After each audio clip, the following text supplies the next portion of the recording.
Arratsaldeon. Eta ongi etorri, gaur urriak 28 ohiko udalbatzaren osoko bilkura dugu. Eta ohiko udalbatza honen osoko bilkurako aztergaien zerrendari ekin aurretik bi ohar egin nahi nituzke. Lehenengo, gure elkartasuna, hemen gurekin ditugun, bai Julian eta bai Juan Mari, Altuna, txizun atxail berria dutelako eta gure elkartasuna eta hurbiltasuna. Bigarren, gaur ez dugu gurekin Ricardo Goyogana, eta uste dut urte asko egin dituela horrelako udalbatzaren osoko bilkuretan.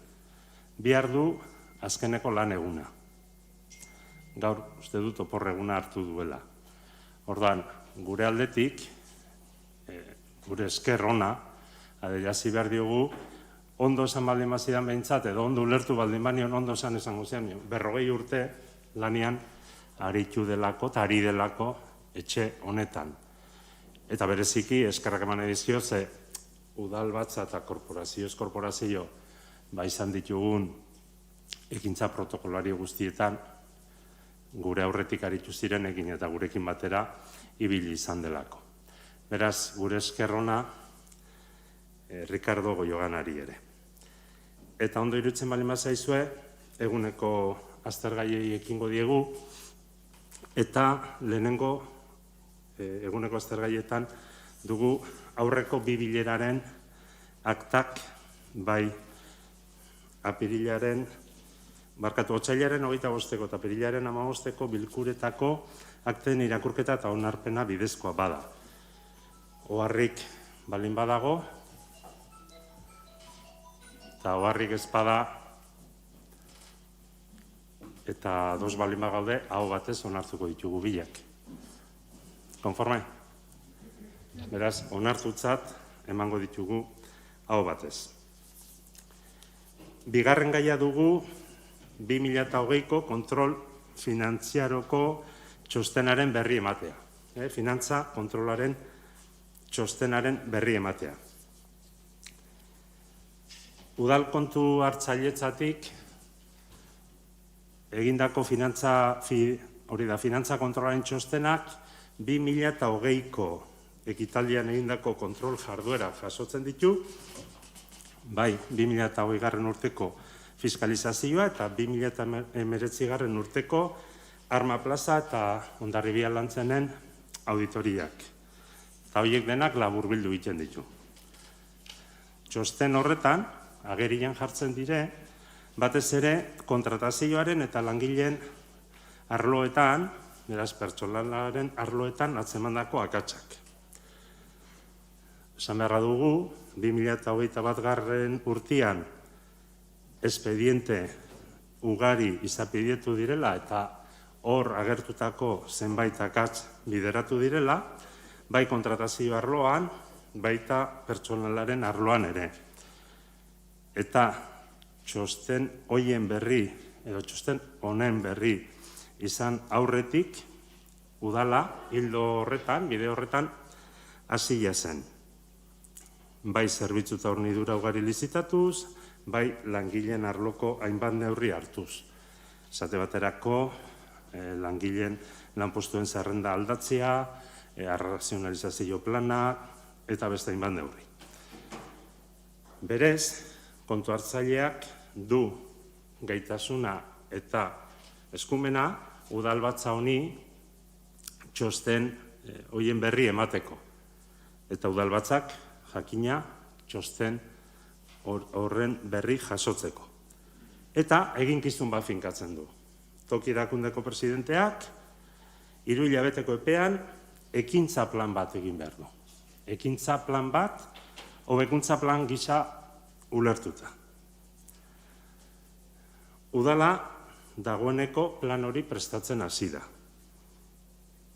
Joan den asteartean, gaur osteguna da, mahai tekniko politiko elkartu zen, hainbat arduradun teknikorekin, eta kontu hartzaileak txostena aurkezteaz gain, nik neuk ekintza plan horren ezaugarri nagusiak azaltzeari ekin nion.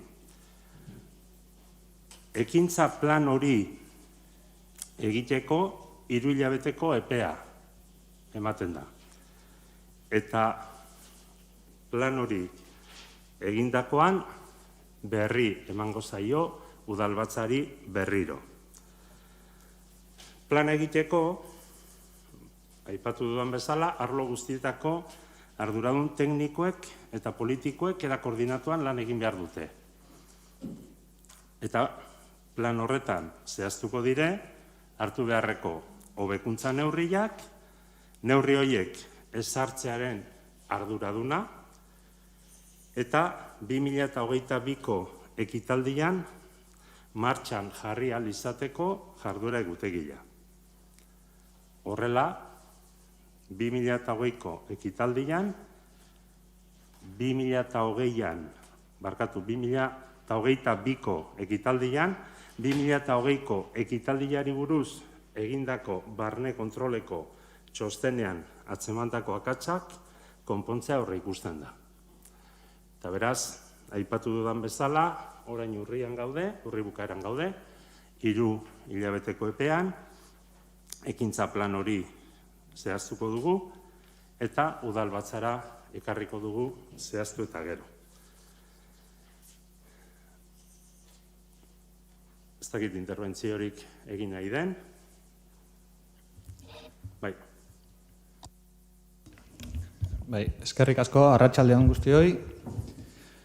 Lehenik eta behin aipatu nahi genuke gure egiten ditugula alkateak esan dituen hitzak bai Juli eta Txisunen gertutasuna adierazterakoan, baita Ricardo hori ere gure,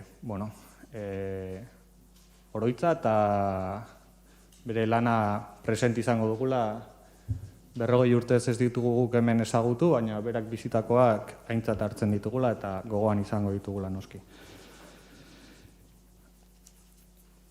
Kontu hartzaile txostenari dagokionez, berri ematea da, alkatetzatik berri ematea, baina txostena bera helarazi zaigu eta txostenaren inguruan ezer gutxi esan da hemen, eta uste dugu ezinbestean herritarrek, udalbatzak zein herritarrek jakiteko beharra badutela kontu hartzaile txosten honek dioena. Bereziki esan nahi dugu, azken finean jasotzen duena dela udalaren kudeaketa modua zein den. 2020 urteari begirako azterketa bat egiten du eta 4 ardatz nagusi jasotzen dira. Alde batetik, alkateak esan duen bezala langileen kontratazioa, beste batetik, zerbitzuen kontratazioa edo subkontratak direnak, 3. ardatz bezala diru laguntzen ingurukoa, eta 4. ardatz bezala mendeko erakundeen gaineko finantza kontrola edo alkateak esan duen bezala, Hondarribia Lantzen eta Arma Plaza Fundazioari dagozkionak. Guk txosten honetan sakondu nahi genuke, eta lehenengo ardatzari dagokionean, langile kontratazioari dagokionean, txosten honek aipatzen du 2019an langileen kontratazioari zegozkion 18 espediente izapidetu bat ziren, 11 ez zutela Euskadiko Funtzio Publikoko legea betetzen, hau da espedienteen ia 160. 2020ko urteari dagokionez ere aipatzen du 9 eragozpen txosten egin behar izan zituela kontu hartzaile andereak. Eta horra ditzera ematen duena da, aldi baterako programen bidez, kontratatutako langileek oro har ez dutela legedia betetzen. Kultura arloko langileei buruz ari da, udaltzainei buruz, eta zaintzaileei buruz, gizarte zerbitzutako langileei buruz ere. Zer da baina azken finean aditzera ematen duena kontu hartzaile andereak? Balen esan bezala, Euskadiko Funtzio Publikoko legearen 33. artikulua urratzen dela. Hau da, ez dela errespetatzen enplegu publikoan jarduteko beharrezkoak diren publizitate, berdintasun, merezimendu eta gaitasun printzipioak. Eta hau oso larria dela iruditzen zaigu. Aipamen bat egiten du ere 2014ean, edo 2014ko ekitaldian, herri kontuen Euskal Epaitegiak eginiko adierazpen bat aldi baterako langileen inguruan. Eta gaur egun, oraindik, berdin jarraitzen dugu. Asmoa etorkizunera begirakoa aipatu da, baina tamalez, esan behar dugu, gaur egun berdin jarraitzen dugula. Bigarren ardatza, zerbitzuen kontratazioa. Zerbitzuen kontratazioaren inguruan, behin eta berriro eskatzen gabiltza kontratazio planaren gabezia. Eta hori aipatzen du kontu hartzaile andereak. Gogoratuko gara, aurreko urteko ekitaldi honetarako behintzat aurrekontuak eztabaidatzen genituenean, aurrez kontratazio plana jorratu behartzela. Hori legediak esaten zuela, sektore publikoko kontratuen legearen 28 artikuluak, hain zuzen. Eta etorkizunera begirakoan ere aipatzen du alkate jaunak, beraz, ulertzen dugu aurten eztabaidatuko den datorren urterako aurrekontuen debaterako ere ez dugula edukiko kontratazio plan hori. Legez behartutako tresna horren gabeziaren ondorioz, aipatzen dituen gauza askoren artean nabarmendu nahi genituzkeenak hauek dira. Alde batetik, kontratu handiei dagokienean, aparteko txosten bat egina dela adierazten du, eta botxan hitzek gaurko egunean horren inguruko mozio bat aurkeztu duenez, mozioen tartean jardungo dugu horren inguruan. Bestalde batetik, 6.000 euroz azpiko kontratu txikien azterketa bat eginda, aipatzen du 169ak ez dituela legezko irizpideak betetzen. Eta beste gai garrantzitsu bat gure ustez, denboran errepikatzen diren eta aurreikusi daitezkeen kontratuak plegu bidez esleitu behar direla. Hondarribian behin eta berriro urratzen dugularik bete behar hau. Planifikatzen ez dena nekez egin daiteke ongi beraz. Eta horren arira, dekretuen bidez, ikus daitezke egiten diren hainbat irregulartasun. Baina suertatzen zaigun egoerariko okerrena da, susmoa dagoenean galdetzea. Jasotzen dugun erantzunak beti konfirmatzen bai dute izaten dugun susmo hori. Ez dela ongi jarduten, kontratu txikien kasuan bereziki. Hirugarren ardatza diru laguntzen alitzateke. Diru laguntzen inguruan zuriketarekin dagoen anabasa ikaragarria da herri honetan. Txosten honetan 7 espedienteen inguruan jarduten da, baina gure ustez aipatzen den gauzarik esanguratsuenak ondokoa da. Arlo bakoitzean mekanismoak ezarri behar dira zuriketan kontrola egokia egin ahal izateko. Horretarako, diru laguntzen onuradunekin bilerak programatu behar dira. Gastuaren zuriketa zuzen betetzen dela bermatzeko.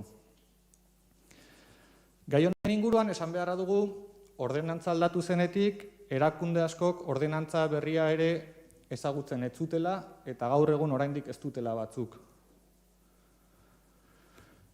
Talde bat baino gehiagori, ahotsan hitzetik pasa behar izan diogu araudia.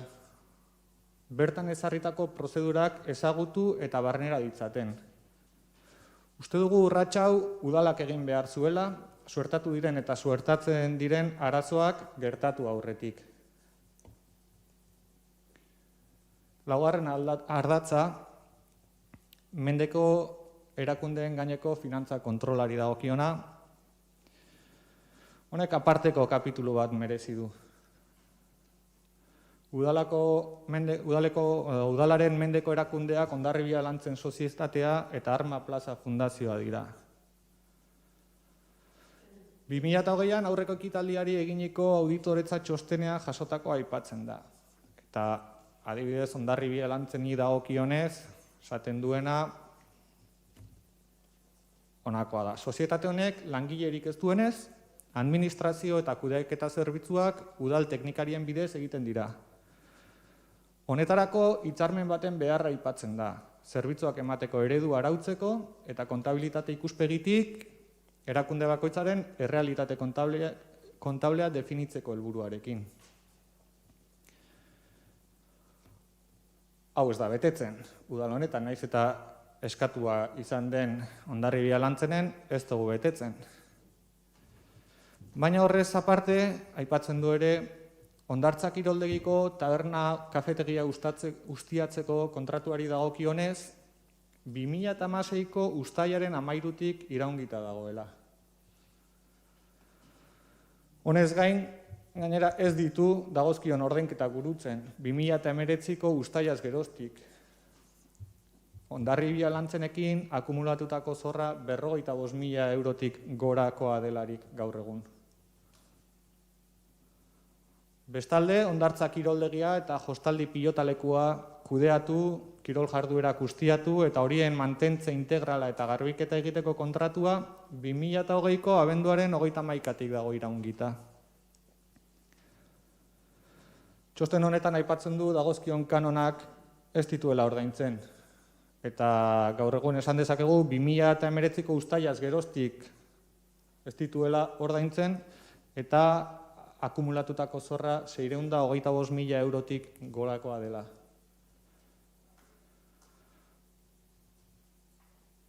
Bestalde, kontratazio txikiko espedienteak ez dira herri kontuen Euskal Epaitegira bidaltzen legearen araubideak jarraituz. Egora guzti hauek 11 aldiz salatu ditugu sozietatean dugun ordezkaritzarekin. Baina zuzentzeari muzin egiten diote EAJak dituen ordezkariek. Arma Plaza Fundazioari dagokionean, txostenak aipatzen du ere, sozietate honek langile propiorik ez duela. Fundazioaren koordinazioa udal teknikari baten bidez egiten da, eta gainerako langilegoa azpikontratatutakoa da. Udal langilearen funtzioak modu egokian jasotzeko hitzarmen baten beharra aipatzen du, zerbitzuak emateko eredua arautzeko eta kontabilitate ikuspegitik, erakunde bakoitzaren errealitate kontablea definitzeko helburuarekin, eta ohiko funtzionamendurako azpikontraten inguruan zerbitzu horiek egiturazkoak direla esaten du. Eta hori argitzeko analisi juridiko bat egitea gomendatzen du langile horiek lan arlokoak diren edo merkataritzakoak diren argitzeko. Guk ez daukagu zalantzarik eta behin baino gehiagotan eskatu izan dugu langile propioz osatutako fundazioa behar dugula, baina gutxienez analisi juridikoa eskatzen da. Bestalde lehen aipatu bezala, kontratazio txikiko espedienteak ere, kasu honetan ez dira herri kontuen Euskal Epaitegira bidaltzen legearen araubideak jarraituz. Txosten honetan irakurketa positibo bakarra egiten da, eta hori ere aipatu nahi genuke. Eta aipatzen den irakurketa positibo bakarra hornitzaile ordaintzeko batazbesteko epearen ingurukoa da. Emandako informazioaren arabera, ordaintzeko batazbesteko epea egoki burutzen da, bai Hondarribiko udalean, Arma Plaza Fundazioan, eta gomendioa egiten du Hondarribia Lantzenen hainbat faktura txiki bereziki ordaintzerako garaian. Baina batazbesteko ordainketa epeak egokiak dira, eta hori ere, uste dut, aipatu beharko genukela. Goraipatzeko iruditzen zaigu, ahotsan itzudaltalde osatzen dugun kideoi, kontu hartzaile Andreak beste behin ere egoera irregular guzti hauek zuzentzeko egiten dituen proposamenak. Ez da lehenengo aldia, errepikatu izan da. Zenbait urte badaramatza irregulartasun egoerak zuzentzeko proposamenak eginez. Baina hilabetez hilabete ikusten dugu udal gobernu taldetik ez direla beharrezko neurriak hartzen. Irregulartasunen dekretuak hilabetez hilabete errepikatzen baitira.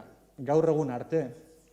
Espero dugu, etorkizunera begira, alkateak aipatzen dituen neurri horiek, lehen iristea izan ere, egin dugun irakurketa guzti honetik eta 2021 urteko ekitaldia zuzentzeko aukera izango ez dugula badirudielarik, zeren aipatutako neurriak 2022. Urteko ekitaldira begirakoak dira. Tamalez esan behar dugu, jada etzaigula deigarria egiten prentsan irakurtzen dugunean lehiaren euskal agintaritzak ikerketa burutu behar dituela, edo herri kontuen euskal epaitegiak egiten dituen txostenak ikustea, eta horrelako gauzak. Espero deu, eta beharrezkoa balitz laguntzeko prest, bihartik aurrera egoera guzti hauek zuzentzeko aukera izatea. Izan ere, hasieran aipatu dudan bezala, txosten hau baita udalaren kudeaketaren eredu fidela. Ez talde politiko bezala esaten duguna, baizik txostenak dioena aipatzen dugulako. Mila esker. Eskerrik asko, Igor. Beste taldeek interbentziorik, bai, Josu?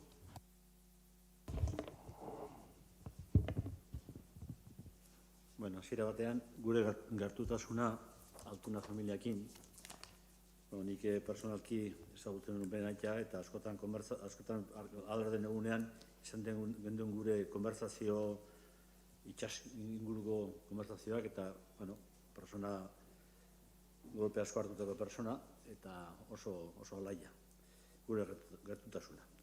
Bigarrengo aldiz, gure laguna Ricardo jubilatzen da, urte asko egin ondoren, eta gure sorionak, eta disfrutatu dezala bere denbora, eta nik uste dut jubilazioa bada beste epe bat, eta bere eskubidea duka, eta nik uste dut oso merezitakoa, eta nik guk, eskartu berak egin duen lana gure etxe honetan, porque askotan guk etorri nintzen onera, asko lagundu zian, argazkiak ateratzea, alarden gora bera, hemengo movimentuak, eta de hecho, izan da oso lan berezia.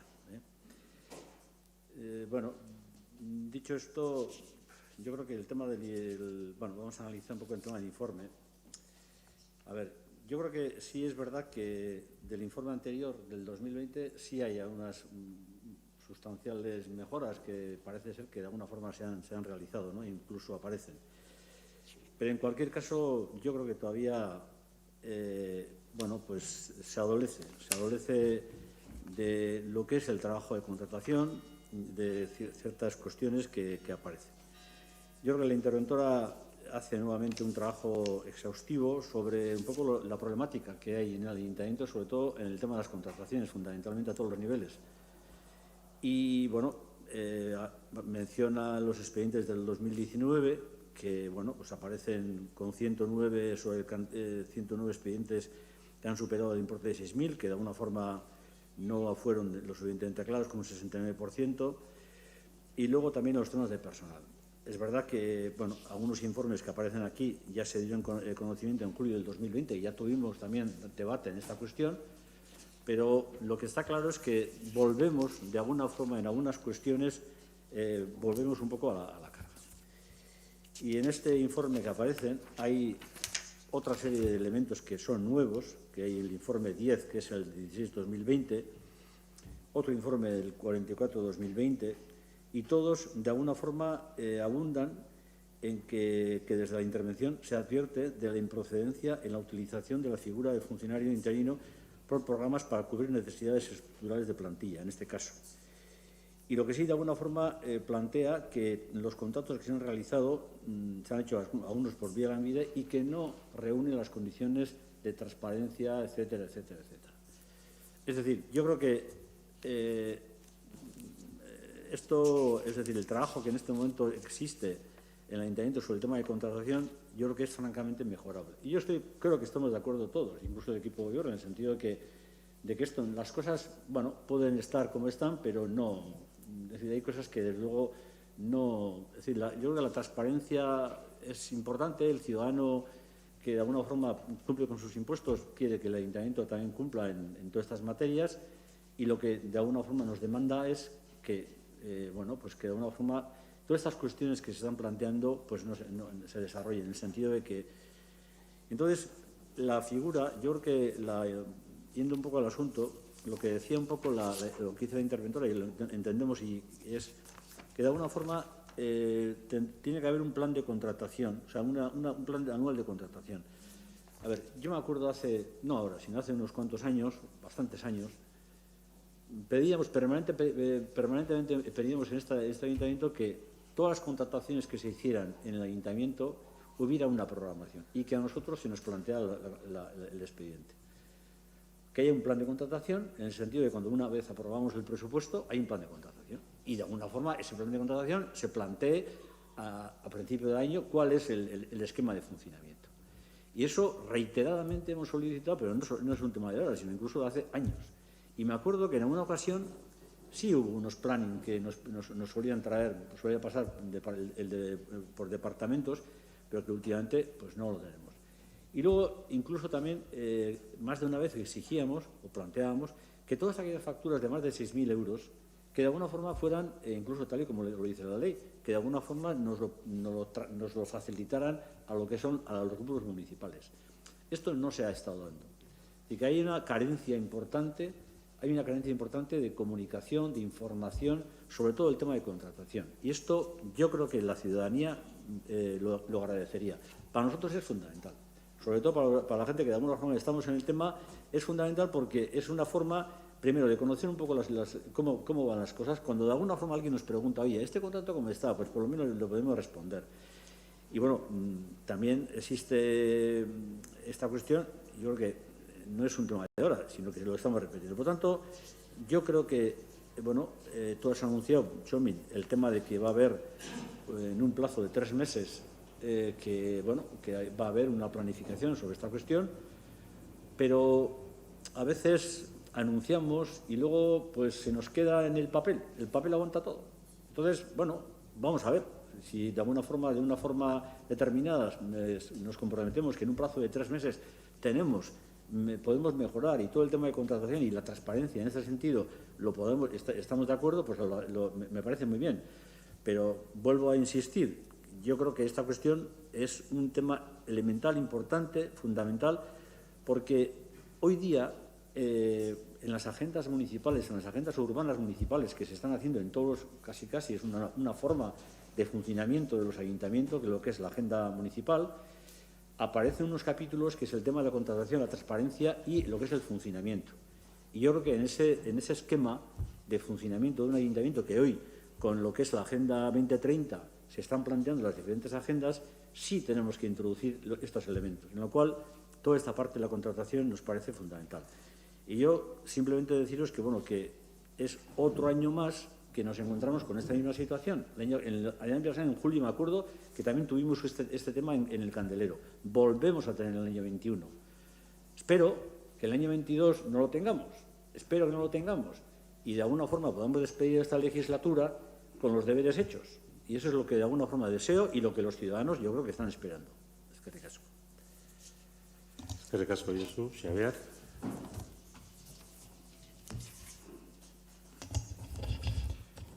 Bueno, EH Bildu udaltaldearen izenean ere gure dolumina Altuna familiari, bereziki udal honetan gauden bi anaiei. Ricardo Goianari opa batzea ere jubilazio zoriontsua izatea, eta gogarapenea ere, bueno, nire kasuan unibertsitateko irakasle izan naizen aldetik, ez da Hondarribiarra, baina gertuko da Ricardo Etxepare, gogoan asteazkenean hil zela, eta gogoan daukagu udako ikastaroen zuzendaria urte luzetan izan da, eta nik uste lan handia egin zuen gizona. Hori esan da, ez dut errepikatuko ahotsan hitzek eta PSeko ordezkariek izan duten gauzak, bakarriki eta seguru nago aintzat hartuko dutela txosten honetan agertzen den eskaerak udalari eta beteko direla. Bat gatoz gaitzen demiko batzuk bilatu behar direla zuzentzeko moduan. Besterik ez, eskerrik asko. Bai, eskerrik asko guztiei. Espero dut, hurrengo udalbatza ez urrengoan, honen ekintza planaren berri ematen dugunean, aukera izatea, gaia luzeago eta sakonago ere gure aldetik aztertzeko. Eta nola ez, Ricardo Etxeparez Ugastiren etxekoei ere adierazi dizkiegu hitz batzuk eta bat egiten dugu, Xabier, zalantzari gabe. Bigarren gai hau berri ematea zenez bukatutzat emango dugu, eta hirugarren gaiari ekingo diogu. ISFE informatika zerbitzuen foru elkartearen eta Hondarribiko udalaren arteko lankidetza hitzarmena onartzeko proposamena. Orduan, Maria Serranori emango diot hitza, azaldu dizagun zer den mahai gainera ekarri duguna. Eskerrik asko. ISFE eta Hondarribiko udalaren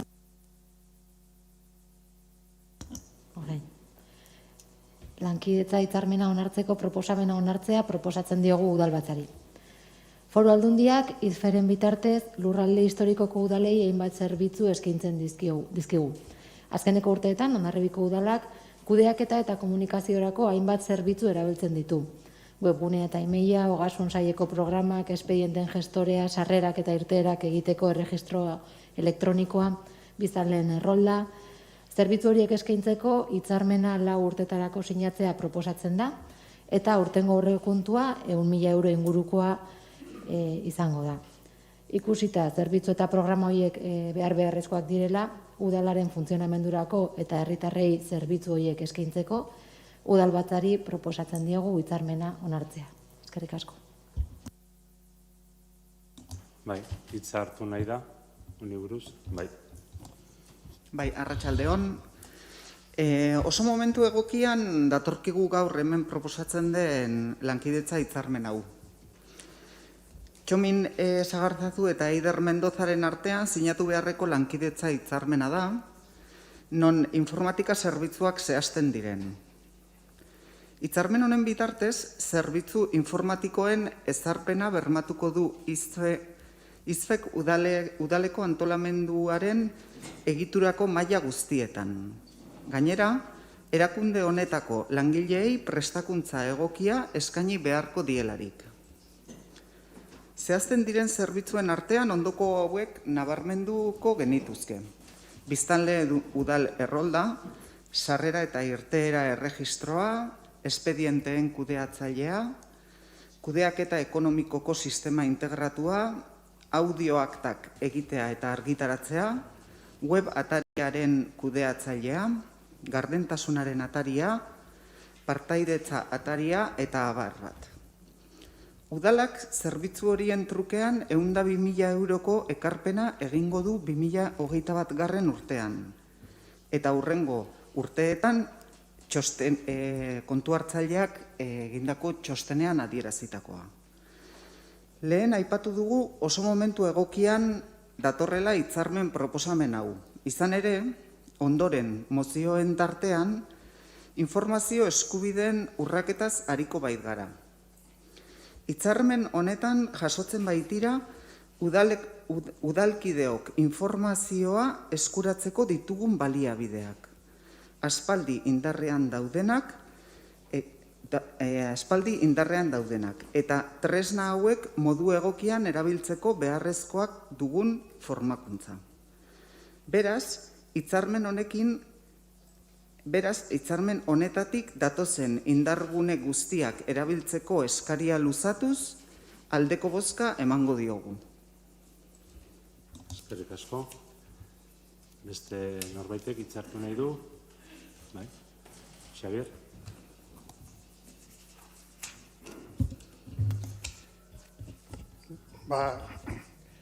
Aurrenik eta bain galdera batia informatika alorrean lan egiten dutenekin hitzein izalda hitzarmenari buruz.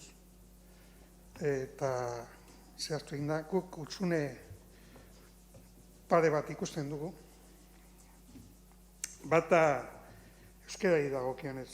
Nik uste orokorrean bi eremutan, behintzat, genero ikuspegia eta hizkuntza alorreko ikuspegia landu beharko lirateke.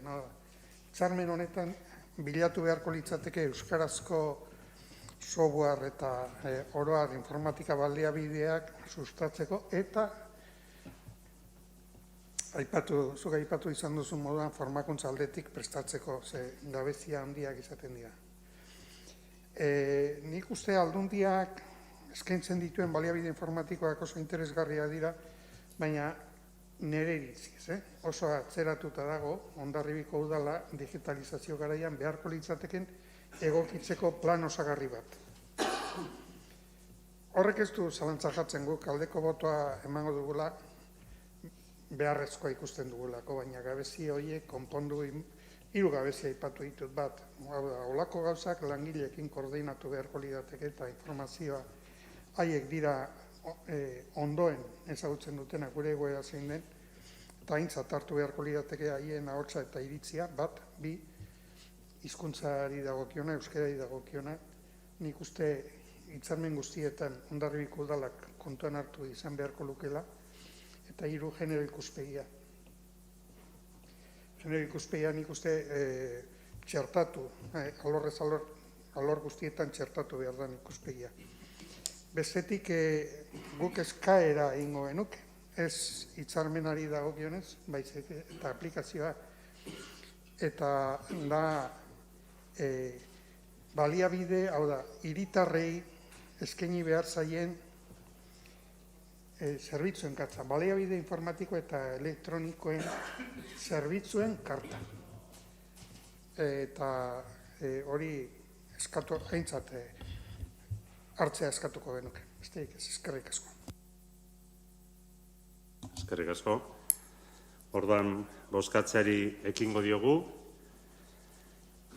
Hitzarmena onartzearen alde, aho batez, onartua.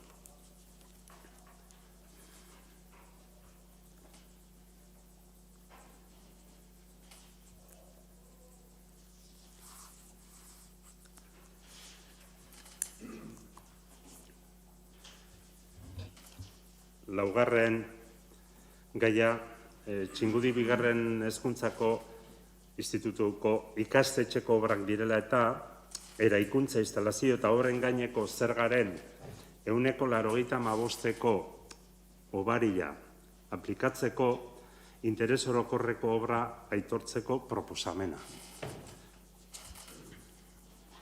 Txizun eskatuko diot gaia azaltzea eta proposamena luzatzea. Bai, eskerrik asko, Txomin. IES Txingudiko bigarren hezkuntzako institutu ikastetxeko obra direla eta eraikuntza instalazio eta obra gaineko zergaren 185ko obaria aplikatzeko interes orokorreko obra aitortzeko proposamena egin du Eusko Jaurlaritzako Hezkuntza Sailak. Gaur egun legeria kontutan edukita, ikusten da indarrean dagoen eraikuntza instalazio eta obren zerga arautzen duen ordenantza fiskalak, baimentzen duela 185ko bitarteko obaria kasu berezi batzutan, eta konkretuki espedientean jorratu den, aztertu den dokumentazioa arautzen duen legeriak 103.2 bat artikuluan aurreikusitako obari hau kasuetako bada. Beraz, egokia ikusten da obrak interes bereziko edo erabilera publikoko izendatzea eta eraikuntza instalazio eta obren zergari 185ko obaria ematea proposatzea. Eta hau da gure proposamena. Ez dakit hitza hartu nahi den, ez? Beraz, bozkatzeari ekingo diogu, aipatu den bezala, interes orokorreko obratzat jotzeko proposamenaren alde, aho batez, onartua.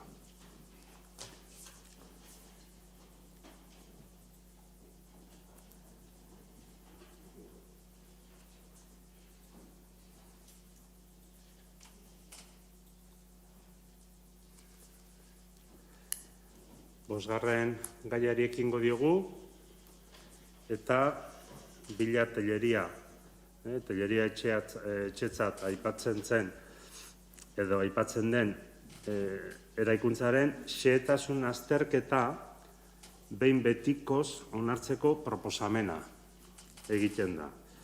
Eta eskatuko diot udalerri batzordetik etorri denez, horren ardura duten Maria Serranori azalpena egiteko favorez. Bueno, alkateak esan bezala, Villa Telleria xehetasun azterketaren behin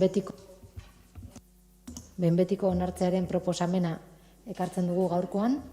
Udalerri batzordean, udal arkitektak azaldu zuen bezala, xehetasun azterketa hasierako proiektuan aurkezten ziren lerrokadurak moldatzeko tramitazioa martxan jarri zen. Hasierako onarpena dekretu bidez egin zen eta gero Gipuzkoako aldizkari ofizialean eta egunkarietan argi. Irailaren 28an alegazioak aurkezteko epea bukatu zen eta ez da inolako alegaziorik jaso. Eraikina berritzeak badakigu onura garrantzitsuak ekarriko dizkiela bertan bizi diren familiei, eta udal arkitektuaren aldeko txostenarekin erakusketa publikoaren ondoren alegaziorik gabe izandako prozesua eta gero, udalbatzari xehetasun azterketa behin betiko onartzea proposatzen diogu. Eskerrik asko.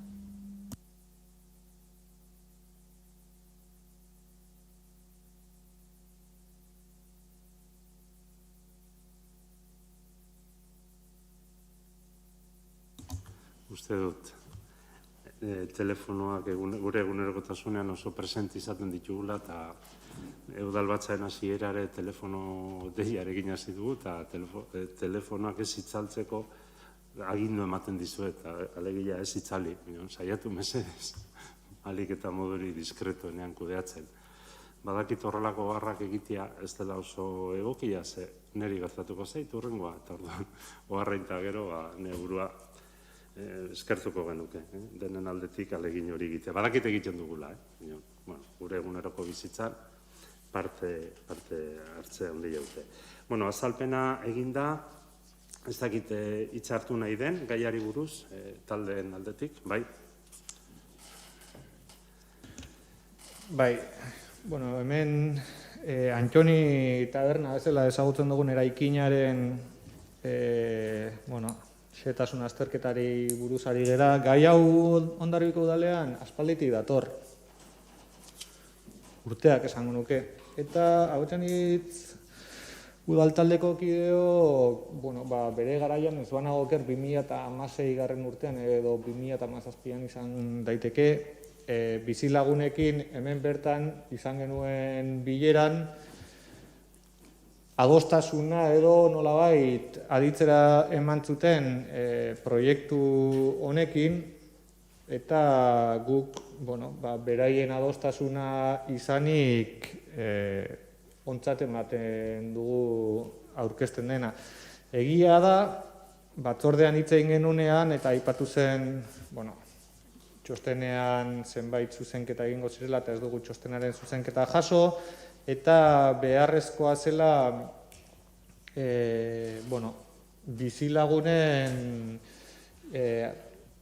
birkokatzeko adostasuneko hitzarmen bat entregatu behar zutela eta ez dakigu entregatua izan den edo ez, konfiantzaz aldeko bozka emango dugu, bertan bizi diren bizilagun horiek adostasunean oinarritutako proiektua izango dela pentsatu eta sinisten dugulako.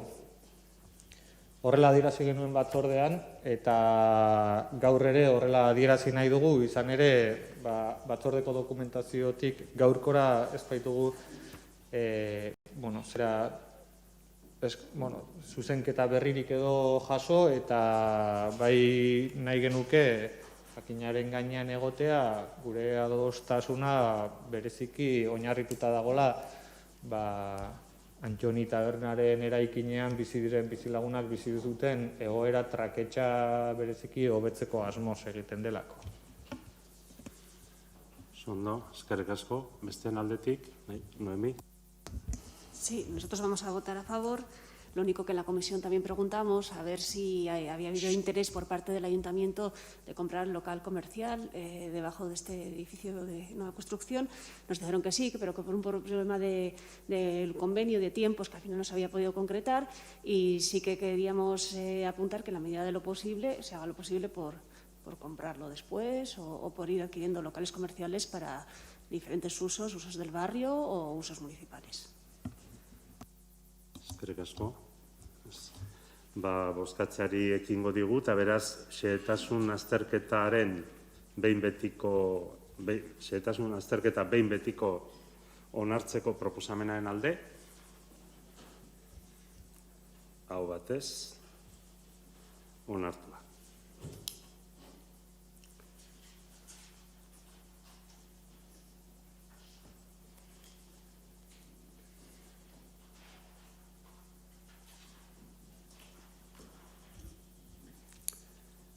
Seigarren gaia herritarrak batzordetik ekarri da.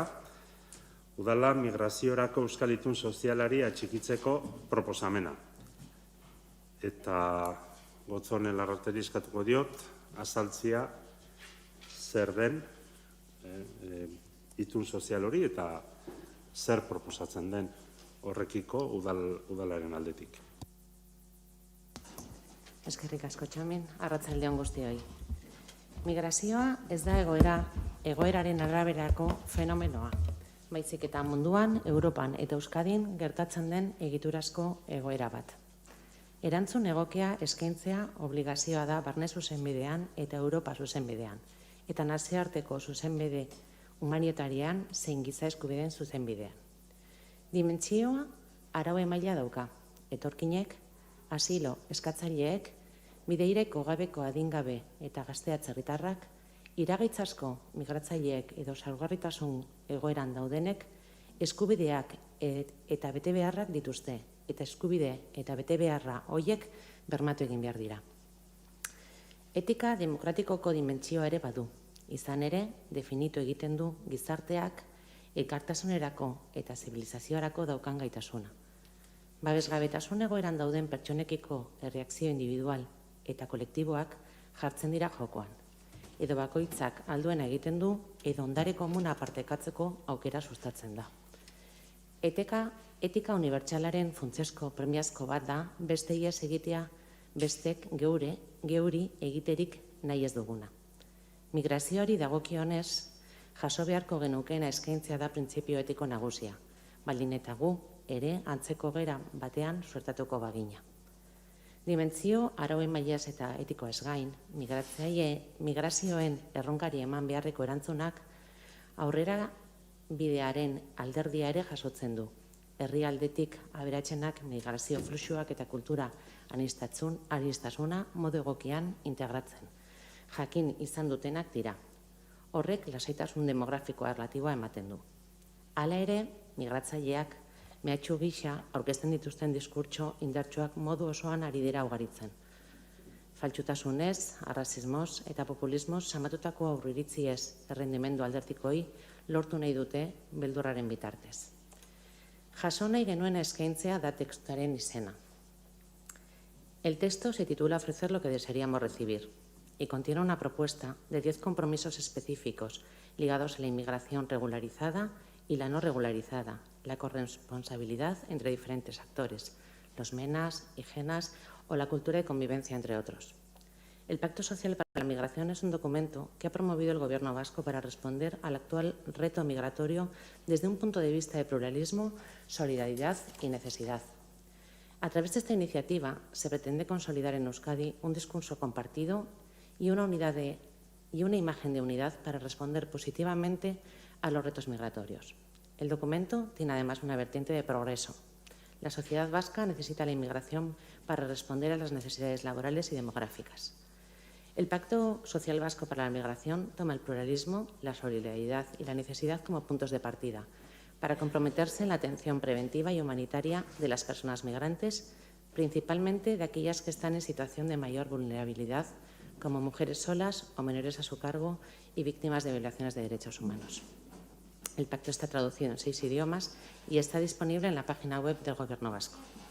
Con esta iniciativa se pretende, por tanto, extender el Pacto Social Vasco para la Inmigración a todos los municipios de la Comunidad Autónoma del País Vasco, ya que el próximo 18 de diciembre, Día Internacional de las Personas Migrantes, se celebra un acto con todos los ayuntamientos que hayan aprobado su adhesión al Pacto Social Vasco para la Inmigración y se mostrará un mural con todas las corporaciones locales que se hayan adherido. El Pacto Social Vasco para la Migración se nutre del trabajo participativo desarrollado en legislaturas anteriores. El Endacari lo presentó el documento el 30 de noviembre del 2019, acompañado de una amplia representación institucional y de organizaciones de la sociedad vasca. Orain, atxikitze kanpaina udaletara zabaldu da. Eta gobernu taldeak proposamera eraman zuen eta eztabaidatu zuen joan den ostegunean herritarren batzordean. Eta gaur atxikitzeko proposamena ekarri dugu osoko bilkuran bozkatzeko. Eskerrik asko. Eskerrik asko Gotzone, interbentziorik.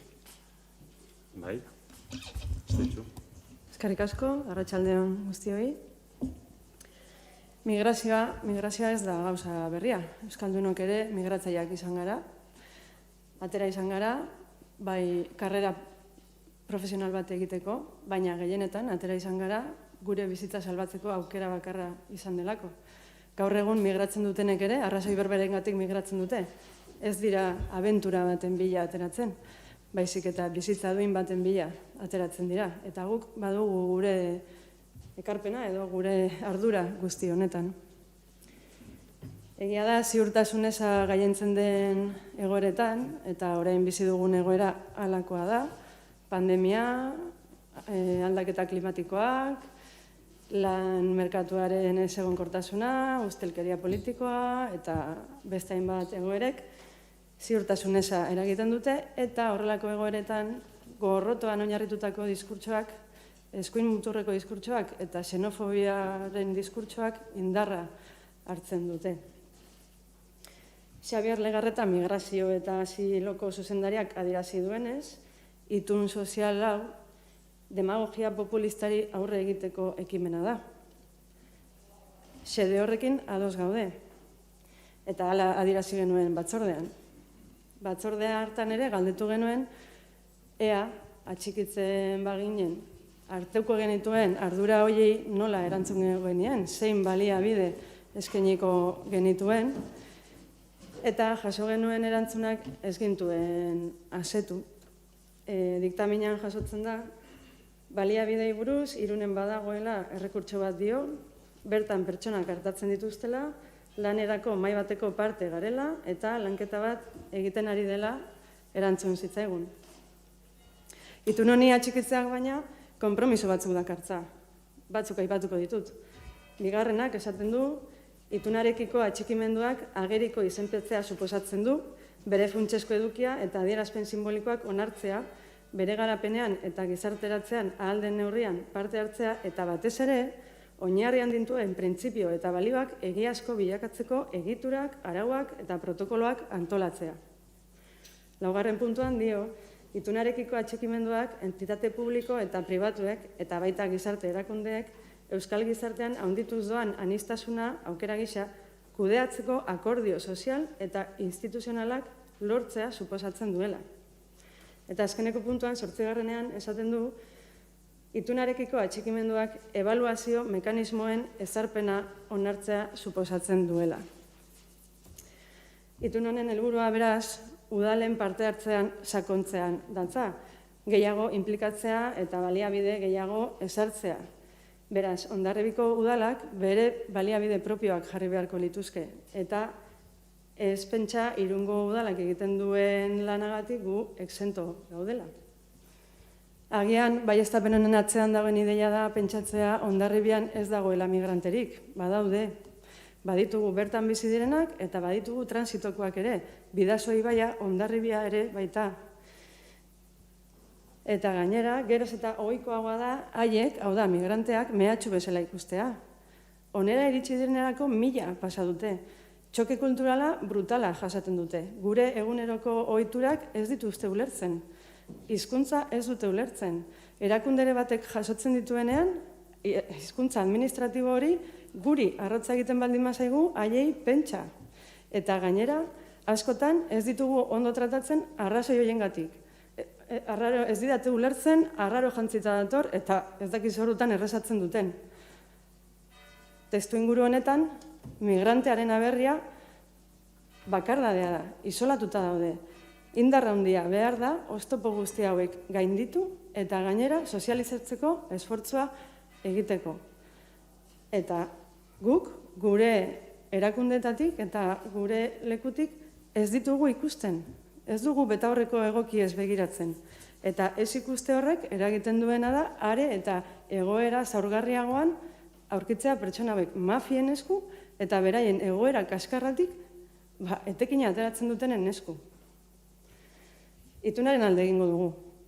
Proposatzen denarekin ados bai gaude. Baina aldez aurretik dakigu, ez baldin baditugu baliabideak jartzen, konpromiso hauek nekez beteko ditugula. Baditugu esperientziak etxe honetan. Aldeko bozka emango dugu, baina udal gobernuari eskatzen diogu, mesedez, zintzo joka desan, ez desan egin demagogia populista eta jarri ditzala gure inguruko hiri eta herriek jarri dituzten rekursoak.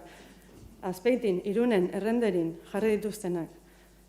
Tartean daude teknikariak, gaian formatutako teknikariak, ireki dezagun gune bat migrante horiei informazioa modu xumean eta beraiek ulertzeko moduan emateko, gizarte errolda edo errolda soziala martxan jarri dezagun, ze hor egoten dira batez ere migranteekin egiten dituzten trampa gehienak, eta oso xumea den ongi etorri programa bat eratzea. Benetan espero dugu gaia hauen inguruan arituko garela hurrengo batzordetan. Mila esker. Bai, beste interbentziorik. Bai, Xavier.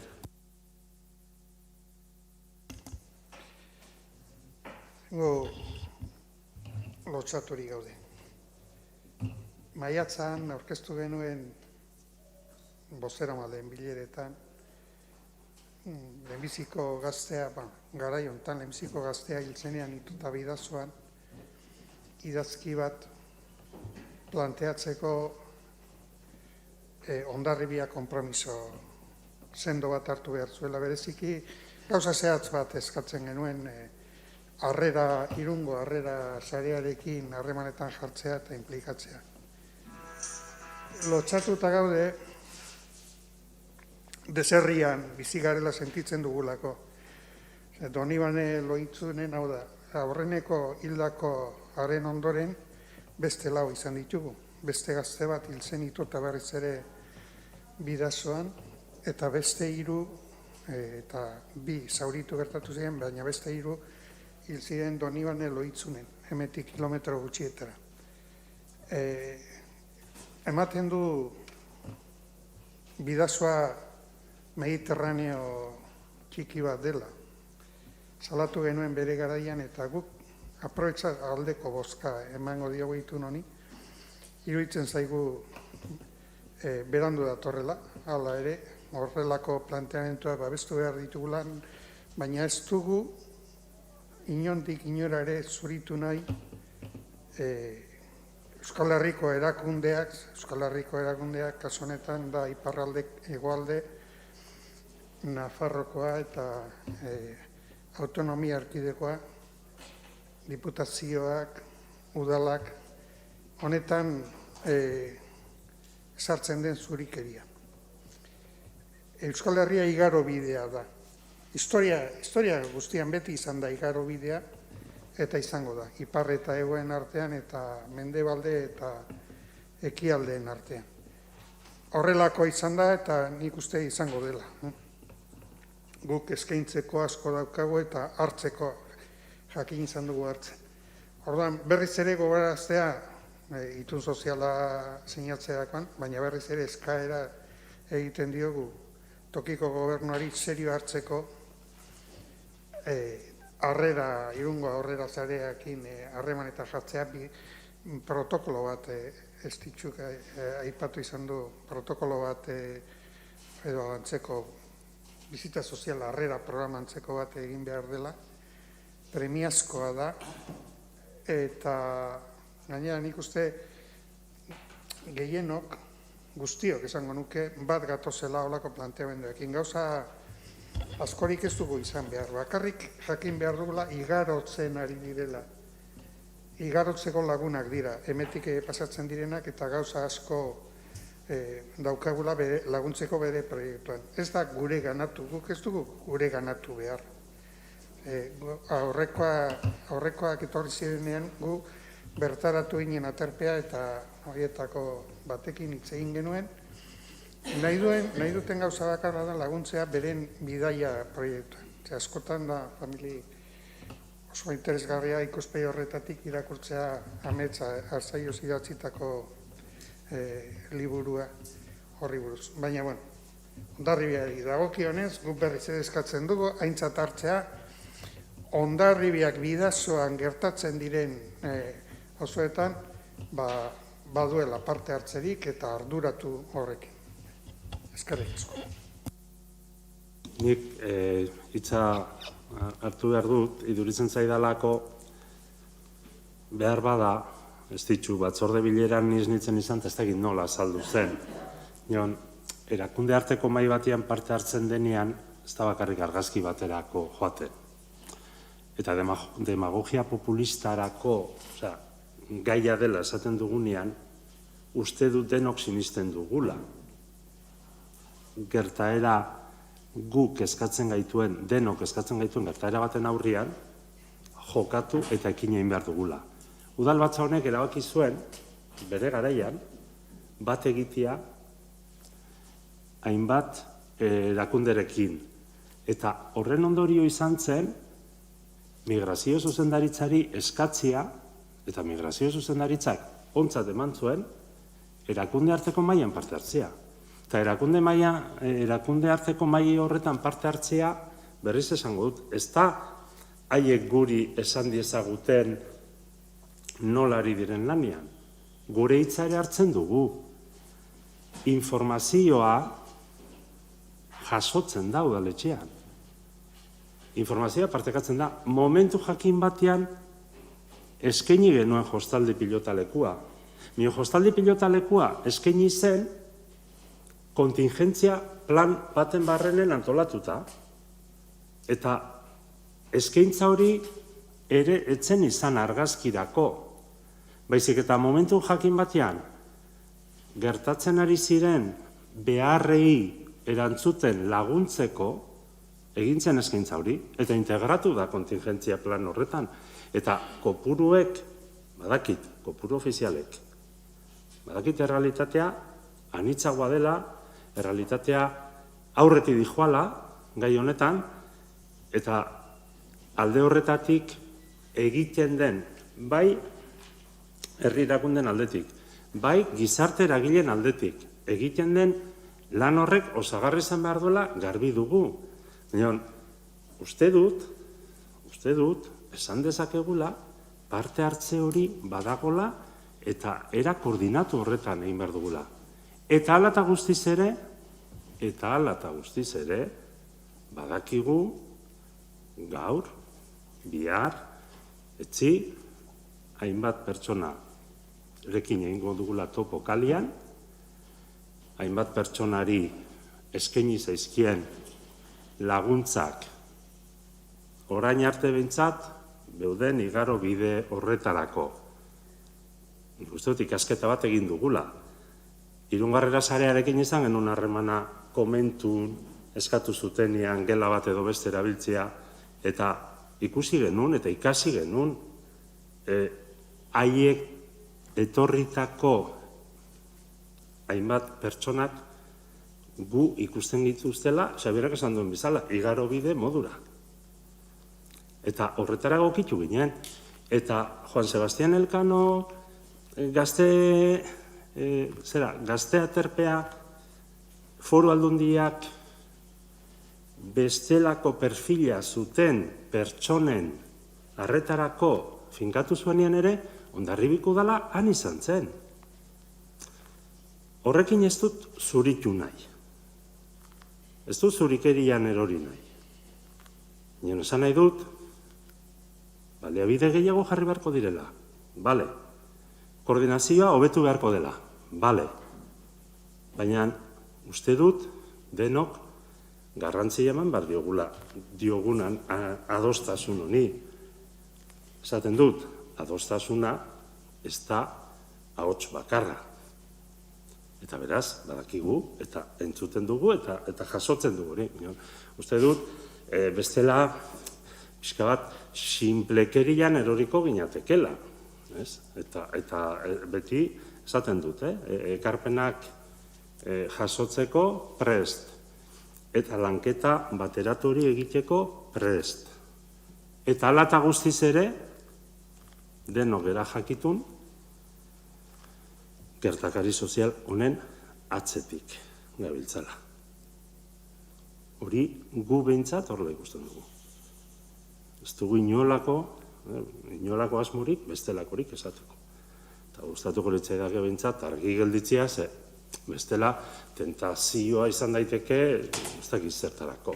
Guk ez dugu jaurlaritzaren lana zuritzeko hau ekarri. Uste dugu, zorionez, Euskal gizartearen zati batean, badakit Euskal Herria zabalagoa dela, adostasun, handi bat badagola, horrelako inguruan. Eta gero konpromisoak hartu behar direla, eta noski, hizketarako prest. Bai, beharrezko sumatu dut, eta barkatuko diazue pixka luzatu baldin naiz. Bai, labur, Egia da, txomen komentatzen duzuna, kontingentzi plan bat izan zela, eta momentu puntual batean gertatuko zenari erantzun ziola, gaur aurkezten den paktu sozial honek esaten du, egiturazko egoera bat dela. Eta agian ez nahi ondo azaldu, baina hori da trasladatu nahi nuena. Benetan, gure baliabide propioak behar ditugula, ze gurekin bizi dira. Eta gure gizartean txertatzeko laguntza hori eman behar diegu. Hori zen. Eta horregatik esan dut, espero dudala batzordetan gaia jorratzea.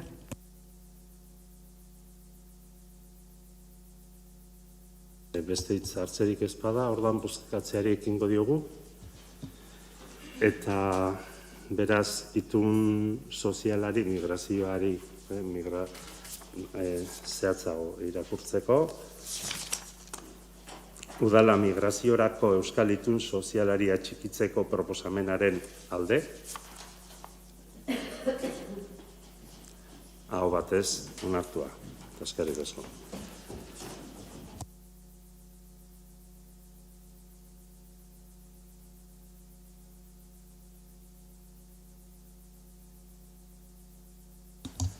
Gaurko udalbatza hau, aipatu dugunez, ohikoa dela, badago atal bat, udal taldek aurkeztutako mozioak aztertzeko. Gaurko honetan, 7. gaitik 11. gaira artekoak dira mozioak, eta hoiekin hasiko gara. EH Bildu udal taldeak aurkeztutako mozioa Butroi pasealekuko mugikortasunaz. Beraz, EH Bildu zuena da hitza azalpena egiteko. Eta gero beste taldeok, hitzartu nahi baldin badugu, hitzartzeko. Eskerrik asko, alkate jauna. Aurrenik eta behin, gure buruari kritika txiki bat, hizkuntzari dagokionez butroi jarri dugu hitza eta butroe beharko luken begiratu dut eta uste dut gure auzo eta kale izendegien azterketa linguistiko-antropologikoa egin beharko litzateken argitzeko. Beraz, butroi jartzen du hitzan eta edabidetan horrela erabiltzen da, baina nago butroe, dela butroe pasealekuko mugikortasunari buruzko mozioa da gurea. Hau aurkeztu erabaki genuen, aurkeztea momentua izan zenean akzioa planteatu eta mugikortasun planaren garapenerako hor planteatu zen debeku bat egin behar zela bizikleta eta patinete eta bakarrik jendearentzako pasealekua. Konsiderazio bat egiten dugu, hor gertatu zirenak, EH Bilduk mugikortasun planaren aldeko boza eman zuen, segitzen dugu pentsatzen dokumentu interesgarria izan daitekela egiteko modua ordeaz. Baina badago elementu bat, gure hiriaren egitura itsasoaren kontrako pasealeku orokorrean, hau da, jubilatuen kaitik, ia kai berriraino, oinezkoak eta bizikleta zibiltzen direnak elkarren ondoan igateko, hau da, batzutan, bidegorri bat badago, puntal aldetik eta bereizita dago, baina zenbait kasutan, ia pintura besterik ez da, eta oinezkoak eta bizikletak batera ibiltzen dira. Gure ustez, kultur elementua da, eta sustatu beharreko, hau da, bizikidetza hori, oinezkoak eta bizikleta eta patinetean elkarren ondoan, aritzeko, olako lekuetan berezik. Begiratzen baldin badugu mapan, Butroe pasealekua tartea, debekatu egiten baldin bada, izango litzateke, itsasertzean eta debekatu egiten den gune bakarra. Ez gatoz bat, kontuan hartuz gainera olakoetan bizikletaren erabilera gehien bat aisialdietarako dela.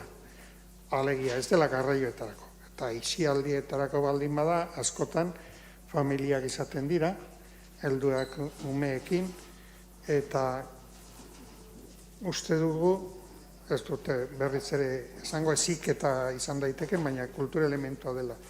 Horregatik eskatzen du aldeko botoa gure planteamentua da, Hondarribiko Udalak Butroe oinezko pasealekutik bizikleten eta patineten ibilerak baimentzea, udala pasealekutik oinezkoen bizikletan eta patineten ibilerak ahalik eta erosoen eta seguren izateko zoruko seinalea jarri ditzala eta kasuan kasu jakina pasealekuko eremu kultur jardueretarako, saltokietarako edo bestelako behar denean, behin-behinekoz debekatu daiteke helduen bizikleten eta patineten erabilera, baina behin-behinekoz eta salbuespen kasu horretan.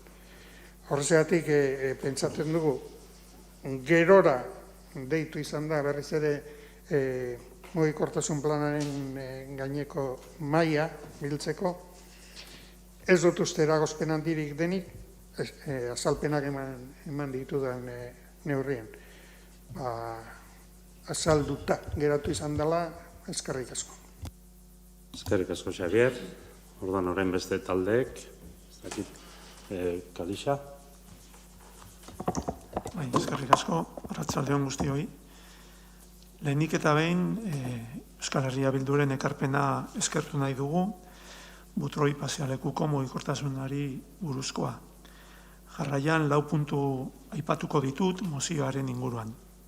Lehenengoa, ez gatoz bat lehen azaldutako baieztapenarekin, zoritxarreko istripuaz gertatzeaz gain, behin eta berriz jaso ditugu hainbat herritarrengandik oinezkoen segurtasun ezagatik kexuak, baita udaltaldeen eskariak ere. Bigarrena, zirkulazio araudi orokorraren 2003/14 errege dekretuaren 121.5 artikuluak debekatu egiten du espaloietan edo oinezko eremuetan bizikleta zibiltzea, 12 urte baino gehiago dutenentzat. Hirugarrena, Euskal Herria Bilduk aipatzen duen moduan aldaketak tentu handiz, horregatik utziko dugu gaia 2021ko azaroaren 3an berriro deitu den mugikortasun mailan lantzeko, eta saio horretan Portu auzoko proiektu pilotua deiturikoa landu eta gero udaltaldeek erabakitzeko. Laugarrena eta bukatzeko, ez gatoz bat egin den proposamenarekin, izan ere PEMUSaren lanketan jaso denarekin ez bait dator bat, ez da udaltzengoaren ikuspuntuarekin, ez da zirkulazio araudiarekin ere. Horregatik, mantenduko dugu egindako proposamena eta debaterako jarriko dugu mugikortasun mailan eta udalerria batzordean. Azaldutako guztiagatik gure bozka kontrakoa izango da. Eskerrik asko. Eskerrik asko, bai, agotxan itzen, ez ditu. Eskerrik asko. Bueno, agotxan itzen uste dugu horrelako erabakiak herritarren parte hartzearekin hartu behar direla. berrik ikusi dugu segertatu den portua proiektuaren arira, eta beraz, erabaki hau tratatzeko foroa mugikortasun maila dela uste dugu, eta horregatik abstentziora joko dugu. Eskerrik asko. Bai, Noemi. Sí, nosotros venimos a opinar lo mismo, que el foro en el que hay que hablarlo es la mesa de movilidad, que tendrá lugar el próximo día 3. Sí que esta propuesta de pintar las señales en el suelo, demás, es algo que propone mucha gente. Nosotros, sin embargo, pensamos que el tráfico debería ir por Almirante Alonso, que es una vía vecinal y que circulan pocos coches y, por lo tanto, eso que lo hablaremos en movilidad el próximo día 3. Orduan, bozkatzeari ekingo diogu, mozioaren alde, mozioaren kontra, abstentzioak, hortaz, ez da mozioa onartu, baina denen ahotik atera dena kontuan hartuta pentsatzen dut, bai mugikortasun maila eta bai udalerri batzordean, beraz udal talde politikoen artean, izango dugun elkarrizketaren zati eta parte handia izango duela gaiak. 8. gaia, EH Bildu udal taldeak aurkeztutako mozioa argindarraren prezioaz, zuena da hitza.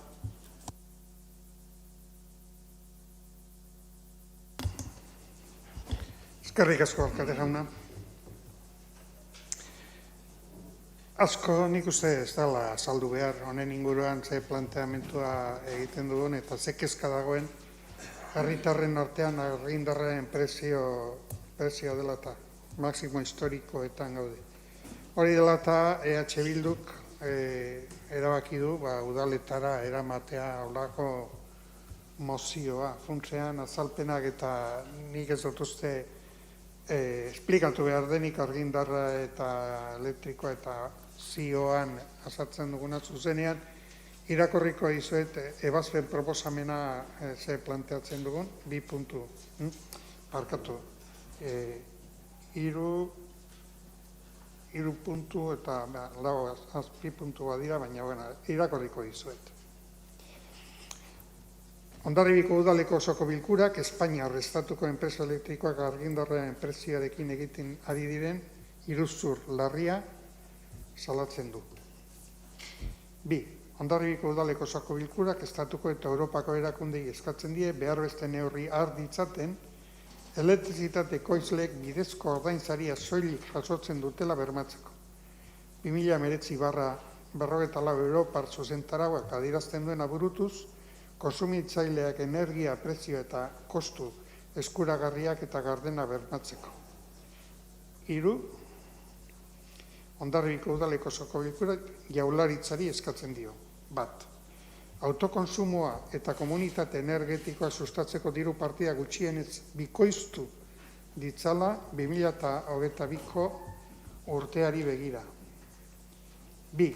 Energiaren Euskal Erakundearen bitartez elektrizitatearen merkaturatzaile publiko bat sortzeko bideragarritasun azterketa egin dezala. 3. Gizarte larrialdetarako laguntzera zuzendutako ordainketa kreditua handitu dezala, elektrizitatearen, gazaren edo etxean erabiltzeko bestelako erregaiaren horniduren ondoriozko energia gastuekin erlazionatutako laguntzak jasotzeko baldintza betetzen dituen eskaerarik baztertu ez dadin. 4. Eta azkena, atal honetan gizarte larrialdetarako laguntzetan, elektrizitatearen, gazaren edo etxean erabiltzeko bestelako erregaien hornidurak ondoriozko energia gastuetarako eman daitezkeen diru kantitateak handitu ditzala eta gutxieneko zenbatekoak ezar ditzala indarrean dauden horniduren prezioarekin bat egon dadin. Hori da proposatzen duguna, udalbatza honetan onartzeko. Eskerrik asko. Eskerrik asko, Xabier. Orduan, beste udal taldeek hitz hartzeko tartea irekiko dugu. Eta EAJaren izenean, bai, Maria. Eskerrik asko. Bueno, egia da, azken asteotan elektrizitatearen prezioak kezka handia sortu duela, herritarren artean eta enpresen artean ere noski, prezioaren gorakadak eguneroko bizitzan eragiten dituen ondorioengatik. Eta instituzioak noski ez gaude kezka horretatik kanpo. Era berean, energiaren kostua finkatzeak duen konplexutasunaz jabetzen gara, mundu mailako eskaria handiaz eta garestitze horrek herritar guztiei eta jarduera ekonomikoei ekarri dizaieken irismenaz. Sortzen ari den egoerak eskatzen gaitu guri ere noski, baina ez gatoz bat EH Bilduk aurkeztu duen mozioan azaltzen diren hainbat termino eta tono orokorrarekin. Gure aldetik, gainerako erakundeekin batean lankidetzan aritzeko gaia uste dugu dela hau, eta horregatik beharrezkoa da denon implikazioa. Espainiako gobernuari eskatu nahi diogu, talka neurriak lantzen jarraitzeko, arazo konplexu eta global baten ondorioz gaur egun dagoen energia prezio altuari aurre egiteko, eta erabiltzaile ahulenak eta industria bereziki babesteko. Eusko Jaurlaritzari eskatzen diogu laguntza eman diezaiola industrian eta etxebizitza sektorean energia eraginkortasunean egindako inbertsioei eta era guztietako instalazio berriztagarriak garatzen lagun dezala. Jaurlaritzari ere eskatzen diogu neurriak hartitzala 2022ko gizarte larrialdietarako laguntzen aginduan, muga finantzagarria energia gastuetara igotzeko, eta geure buruari begira, gure aldetik familia ahulenei laguntzen jarraituko dugu, energia gastuak ordaintzeko laguntzen bidez, eta horiek eskuratzeko oinarriak aldatu behar baditugu, hori ere aztertzea. Baina hasieran aipatu dudan bezala, ez gatoz bat testuaren tonuarekin eta hainbat mezuekin eta gure taldearen bozka kontrakoa izango da. Mila esker. Eskerrik asko, Abotxanitz, bai, Igor. Bai, Abotxanitz udal taldeak aldiz begi honez ikusten du, egiten diren proposamen hauek, beharrezkoak ere, udal bezala definitzea, eta zalantzarik gabe udalaren eskumenekoak diren alorreko gaietan esku hartze zuzena egitearen beharra ere ikusten dugu. Baina esker honez jasotzen dugu gaurko egunez gai hau mahaigaineratzea, iruditzen zaigu momentu egokian egiten dela, bidezkoa dela eskatzen dena, eta horren ikuspegia aintzat hartuta, noski, guk bai abestuko dugu EH Bilduk egiten duen mozioa. Eskerrik asko, Igor. Bai, talde sozialista. Josu.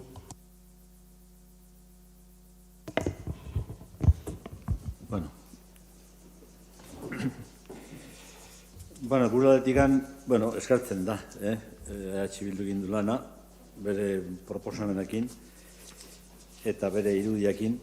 Pero en todo caso, yo creo que el texto que se plantea es un texto farragoso en cuanto, que habla de muchas propuestas, muchos escenarios y muchos agentes que de alguna forma forman parte de este escenario. Y yo creo que este es un escenario que requiere de una atención muy especial y yo lo voy a separar en 4 partes. En la primera parte se habla del tema del fraude y se establece al ayuntamiento para que de alguna forma denuncie ese fraude energético que está en este momento en el mercado, en Europa, en España, en Euskadi y en el mundo mundial. Simplemente decir que, eso está bien, se dice así, pero yo iría un poco con más profundidad. Estos días he tenido la oportunidad de que llegara a nuestras manos lo que es El Poder del Mercado, es una revista del sistema que hace mención al Premio Nobel de Economía, que es Joseph Stiglitz, en el cual, él de alguna forma dentro de la globalización denuncia las situaciones de los oligopolios. Y en este caso, en España, por ejemplo, el Grupo Endesa, Iberdrola y Naturgy concentran el 80% de la cuota de mercado y el 65% de toda la energía eléctrica producida. Quizás con todo este procedimiento, en este momento hay un debate de fondo sobre el tema de la energía, elemento fundamental En su momento, en la era industrial, la máquina de vapor fue la clave del desarrollo y de la energía, posteriormente los motores diésel de gasolina y luego, al final, lo que es el sistema de la electricidad. Es un elemento fundamental para la producción y sobre todo, para el buen sentido de los ciudadanos. En este planteamiento, el Gobierno español, en este debate, ha planteado una cosa importante, que es, ante los acuerdos de alguna forma de las multinacionales, en concreto con Europa, de establecer los precios del precio de la electricidad. Casualidades de la vida de que, bueno, la electricidad en este momento lo componen diferentes organismos, en el cual, bueno, el debate fundamental está en cómo se abarata el coste. En este momento, lo que se está planteando por parte del Gobierno español al Gobierno europeo es de que los precios no vayan en función del máximo, que es el producto del gas. Y en España el gas es el 20%. Entonces, el megavatio hora es de 40 euros hora y en este momento está en el mercado en 200. ¿Con esto qué quiero decir? En el mundo hay dos conceptos, y desde la izquierda, dos conceptos y formas. Una es la parte estructural, de cómo combatir de alguna forma la sociedad, cómo plantear una economía, que es la parte estructural, y la otra es en el tema fiscal. Es claro que en el tema fiscal y lo que es la parte de Hacienda, que es el elemento distributivo, no resuelve el problema. Y aquí estamos hablando de un tema de fondo, que es el tema de la estructura del precio, que es la parte estructural del precio. Y en este momento la cuestión está en el que ahí es la cuestión. Entonces yo creo que ahí es donde está el gran problema que entendemos que hay que combatir. Y yendo al tema, es verdad que eso es una cuestión que en este momento se nos escapa y, de alguna forma, las instituciones, en este caso la nuestra, por ejemplo, en este caso, pues recurrimos a lo que es la parte dedicado fundamentalmente a la parte redistributiva, y es a paliar, de alguna forma, cómo paliamos el tema energético. Y en este documento, de alguna forma, aparecen, como primer elemento, el Pleno del Ayuntamiento habla del autoconsumo energético. Yo creo que ese tema está muy bien. Parques solares, todo eso está muy bien, pero eso yo creo que es un tema del propio Ayuntamiento en los presupuestos, de establecer una agenda urbana en el cual en los municipios hagan un plan estratégico sobre el tema del autoconsumo y cómo, de alguna forma, los ayuntamientos podamos colaborar en esta cuestión. En la segunda parte, que aparece también, es el tema del incremento de las ayudas de emergencia social en esta cuestión. Hay que decir que, bueno, en este momento existe el bono social, que se ha aumentado en la parte del bono social y hay un debate a ciertos niveles. En esta cuestión del tema de la emergencia social existen lo que son las ayudas a las AES. En este momento, la ayuda de emergencia social que funciona en este momento, sí existe una ayuda en esta cuestión. Y existe en este momento, en las ayudas de emergencia social, ayudas al tema energético. Y para finalizar, en sí estamos de acuerdo en uno de los puntos que de alguna forma plantea EH Bildu, es el tema de que los ayuntamientos sí de alguna forma hagamos un trabajo sobre el tema energético. Pero bueno, no nos olvidemos, en este momento, el Ayuntamiento de Hondarribia, en su día, yo creo que hace 3 o 4 años, nosotros hicimos no nosotros, sino que de alguna forma aprobamos lo que era la ayuda de emergencia energética, y que en este momento funciona. Yo estoy de acuerdo que desde el Ayuntamiento, pues de alguna forma podamos ampliar esa cantidad vía presupuestos y de alguna forma veamos si, cómo en las personas que en Hondarribia en este momento tienen esa situación, podamos ayudar. Recordar que, bueno, en este momento hay un abanico, es decir, que la batalla fundamental está en el problema del precio, en el tema estructural, que eso está ahí, es una batalla política que de alguna forma lo tenemos que resolver, y cada uno de nosotros en sus respectivos parlamentos podrá desarrollarse. Y en los próximos debates en el Parlamento español, cuando de alguna forma se haga la parte presupuestaria, las batallas serán ahí. Y lo mismo en el tema del Parlamento. Y en lo que es esa es una batalla que está, que yo creo que, bueno, intentemos que, por mi parte, si nosotros vamos a procurar ganarla en cuanto al tema de precio. Ya os he dicho antes de que, casualidades de la vida, el gas es el 20% y el resto, que es el 80%, son mucho más barato. Y al final haces una media, no son 200, son 40. Algo está pasando y de alguna forma alguien se está beneficiando. Eso sí es verdad y es un problema, pero eso lo resolvemos de una forma. Y en el tema energético, por ejemplo, con respecto al Ayuntamiento de Hondarribia, yo lo que creo es que en los próximos presupuestos aprobemos una partida para ayudar. En lo cual yo tengo que decir que el documento en sí me parece interesante en cuanto a la propuesta, pero en lo que respecta al elemento práctico en cuanto nosotros, como Ayuntamiento de Hondarribia, pues de alguna forma nuestro objetivo es que cuando en este momento, al margen de las ayudas de las AES, cuando hay gente que en Hondarribia tiene esta situación, pues bueno, ya sabemos que en este momento hay un decreto en el cual se le prohíbe el corte de la luz. El corte de la luz está prohibido en este momento a través de un decreto, en unas fechas determinadas.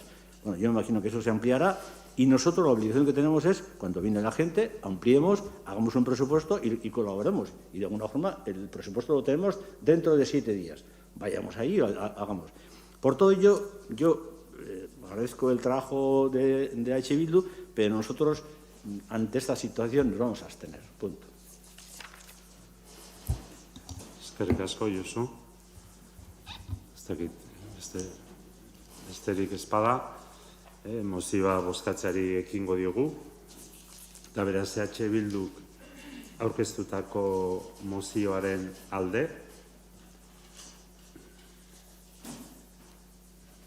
Kontra.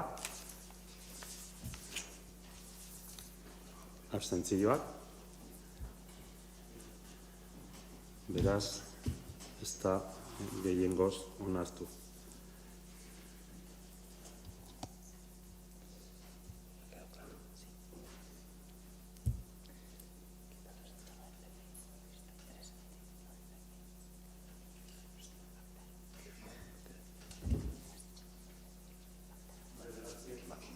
Markatu. 9. gaia, Abotsanitz udal taldeak aurkeztutako mozioa udal zerbitzuak kontratatzeaz. Zuena da hitza. Igor. Bai, hasierako bigarren puntu horretan aipatu dudan bezala kontratazioen inguruan bagenuen mozio bat aurkeztuta eta kontu hartzaile txostena beranduago jaso genuenez, zoragarri zetorren testuingurua egiteko.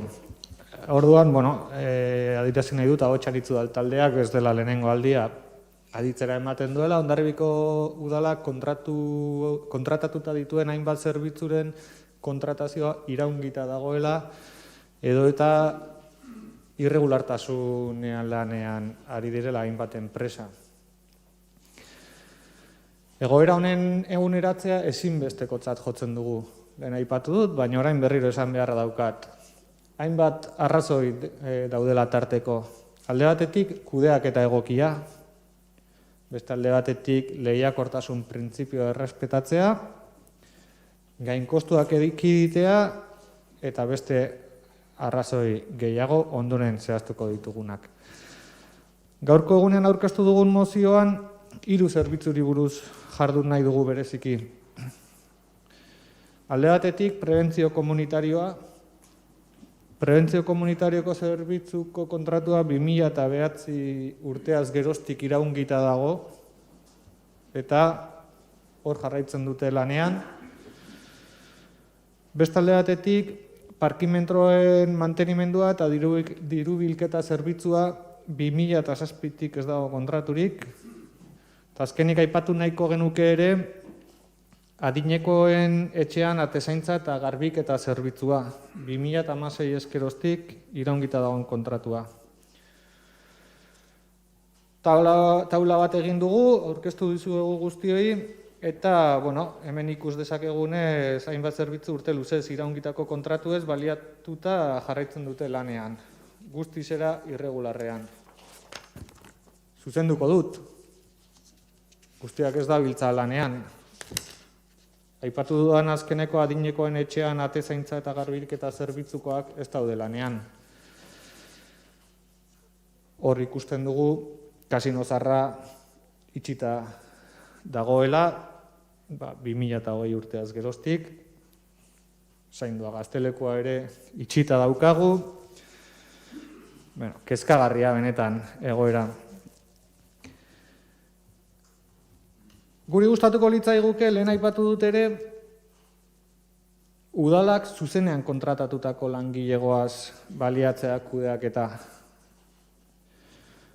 Eta bestetik ekarpen ekonomiko handia eragiten duten zerbitzuak ere badirenez, hauetako asko udalak bere estrukturan txertatzea gustatuko litzaiguke. hain zuzen ere, ari naiz prebentzio komunitarioko zerbitzuaz bereziki.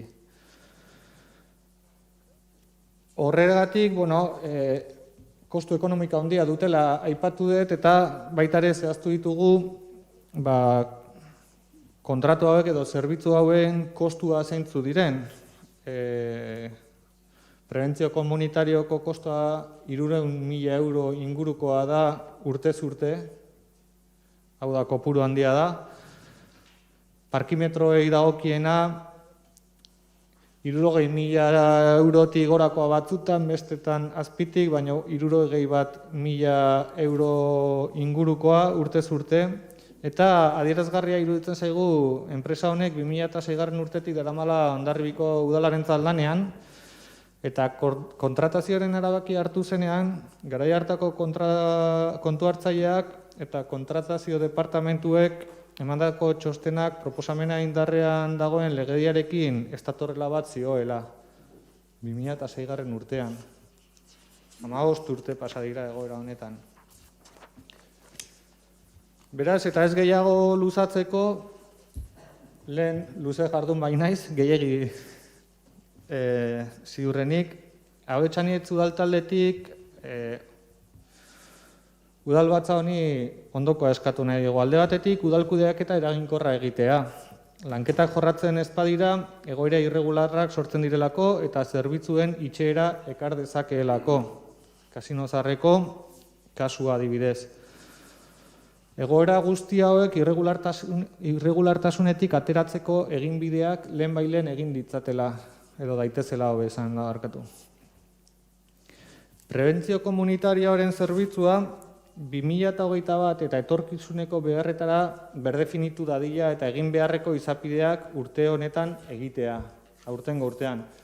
Izan ere, daukagun azken plangintza edo plan bat daukagu izeneko liburuan publikatu zuen Hondarribiko udalak 2008-2012 urteko daten artekoa, eta hori zalantzarik gabe eguneratu beharrekoa dugu, jakin badakigulako bereziki egiten dituzten lanak ez daudela oinarrituta 2008ko urte horretako plangintzan. Adinekoen etxeko atezaintza eta garbiketa zerbitzuaren kontratazio ere lehenbailen burutzea eskatzen dugu. Kasino Zaharra irekita behar dugulako, lehenbailen. Eta azkenik parkimetroen mantenimendu eta diru bilketa zerbitzua lehiakortasun askearen printzipioak jarraituz kontratazio publiko irekiaren bidez esleitzea eskatzen dugu. Eskerrik asko, Igor. Orduan orain beste udal taldeen parte hartzea. EAJaren izenean Txizunei emango diot hitza. Bai, eskerrik asko. Aipatu bezala, hor 3 kontratu aipatu dituzue, noski datuak hoe dira, 2 aspalditikan irangita daude, eta eskatzen dezutena da udal kudeaketa eraginkorra egitea, eta guri iruditzen zaigu udal kudeaketa eraginkorrena izatea dela gure helburua, eta hala dela, egoera guzti honeri irregulartasunak ateratzeko eginbideak lehenbailen egin daitezela, eta iruditzen zaigu lanketa jorratzen ari gara, ari dira departamento desberdinak, eginbideak martxan daude, alde batetikan irregulartasunak aipatzen dira, eta beste alde batetikan aipatzen dere bai, zerbitzu guzti hauek udalak bere esku hartu beharko lukela, eta eskatzen da zuzenian kudeatzea jakinda legeak hori ez du onartzen eta hori ere irregulartasuna dela. Prebentzio komunitarioari buruz aipatzen da zerbitzua 2021ko alde batetik etorkizunerako beharrak ikustea, beharrak definitzea, ados gaudere bai, eta egin beharreko irizpideak urte honetan egitea, urte honetan ezingo dugu fizikoki egin, baina bai datorren urtea zilerako, eta espero dut udaberrirako hori egine izati ere bai, lanketan daude pliegoak, eta parkimetrona nire ez nago bat ere konten iraungite egotia data horretatik. Badakit pliego teknikoa ja nahiko aurreratuta dagola, eta urte bukaierakotz agian ez daterako, baina datorren urteko lehenengo 3 hilabetetan espero dezagun hori atera konkurtsora aterata izatea. Argi dago, espediente guziak martxan daudela, lanetan daudela, 3 aipatu dira hemen, adinekoen etxeko atezaintza eta garbiketa zerbitzua ez dut aipatu orain arte aipatzen dut, bat pandemia dela itxi zen, iraungita dago ere bai, eta momentu hontan argi dagona da zenbait bilera egon dira, eta argi dago behintzat adinekoek prest daudela bedaiek kudeatzera, eta guk garbiketa pliegoan konkurtsora atera dena ja esleitzeko dagona, urratz guzia bete ondoren, fidantza jarri ondoren, falta dena da plenotik pasatzea datorren plenorako etorriko da dokumentazio guzia, kasino sarreko garbiketa pliegorren barruan sartuta dago, eta iruditzen zait laizter hori konponduko dela. Eta argi dago hemen eskatzen dena kudeaketa eraginkorra egitea, ados gaude, noski ados gaudela, baina bestalde batetik 3 espediente aipatu dire, eta baditugu beste 35 espediente momentuan martxan daudela, jarduera soziokulturalak, ingurumen alorreko aholkularitza, parkimetroak, madalen karrikako eskailera mekanikoa konpontzea, liburutegia kudeatzeko zerbitzua, horrela juten gera, asfaltatze proiektua egitea, horrela juten gera, 26 proiektu bitarte udalak, eta gero Foru Aldundiko konkurtsoak indarria da denean zentralean, Foru Aldundiko zentralean beste 9, eta ari gera epea martxan dagola, indarrian dagola, ez daudela irangita, eta ari gera bere epea, duten epea gehi prorroga kontutan hartuta, 15 milioiko diru kopurutaz ari gerela, noski ez da urte batekoa, noski. Eta kasu hontan hor ditugu esan bezala 26 espediente, beste 9 Foru Aldundikoak, eta momentu hontan martxan daude urte bukaiera baino lehenego esleitzeko 10 espediente, Muliateko udal bulegoak gizarte zerbitzu ara egokitzeko, auditoritza lanak, udaltzaingorako furgoneta, liburu itzulpena, kaleak asfaltatzea ja, aste hontan 4 konkurtso ireki dire, 3. sobriare bai indarrian dago, eta hori udal batzatik pasako da, kasu hontan udalera ikinen garbiketa 5.600.000 euroko taz ari gera, urte bat gehi lusapena 5 urte bitarte, eta udal asfaltatzea 15-18 hilabetekoa, beste 3.200.000 euro baino gehiago kopurua.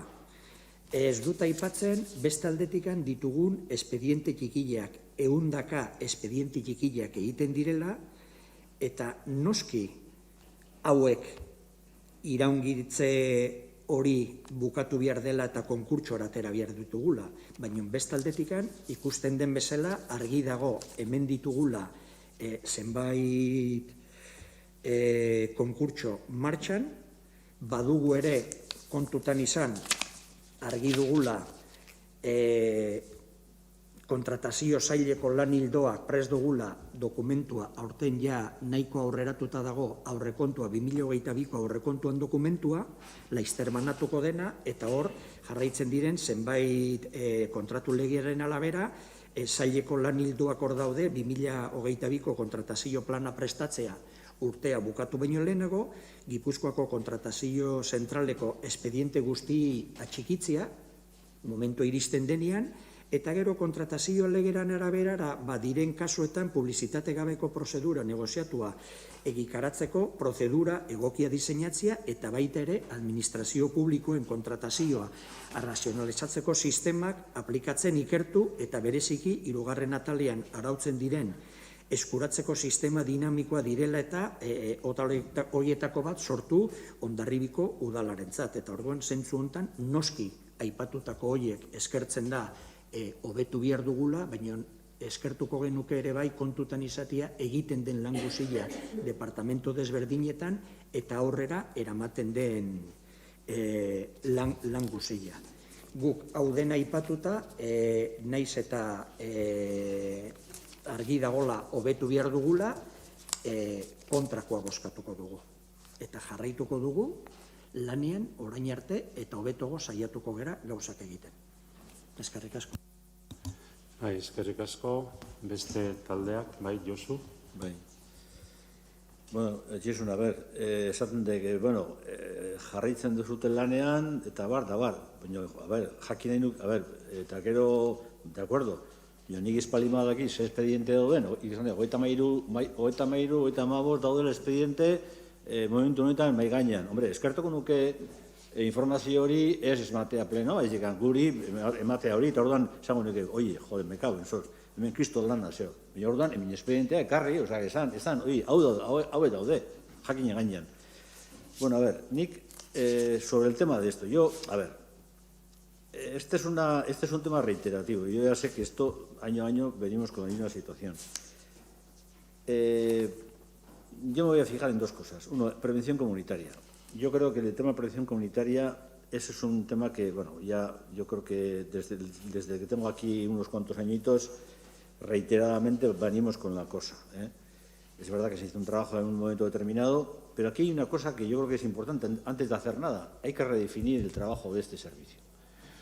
Porque aquí se interfieren muchas cuestiones. Yo ya entiendo que es un trabajo complicado en cuanto a cómo hacerlo. Yo no sé si técnicamente en este momento estamos en condiciones como para decir, porque aquí los servicios sociales tienen mucho que decir. Y tenemos una oportunidad ahora, que ya que de alguna forma parece ser que vamos a sacar en los servicios sociales el expediente, lo que es la propuesta del edificio Moyate, pues tenemos la oportunidad de alguna forma de rediseñar y hacer todo un paquete con todo este tema. Pero es importante que se rediseñe. Y yo creo que hay que sacarlo cuanto antes. Yo, la verdad es que no sé dónde está la resistencia. Y quizás no sé dónde está. El tema de la policía municipal, está ahí. Yo ahí no voy a entrar, no tengo argumentos. Es verdad, lo que aparece que no se ha hecho las cuestiones. Yo me voy a fijar en los servicios, el tema del hogar del jubilado.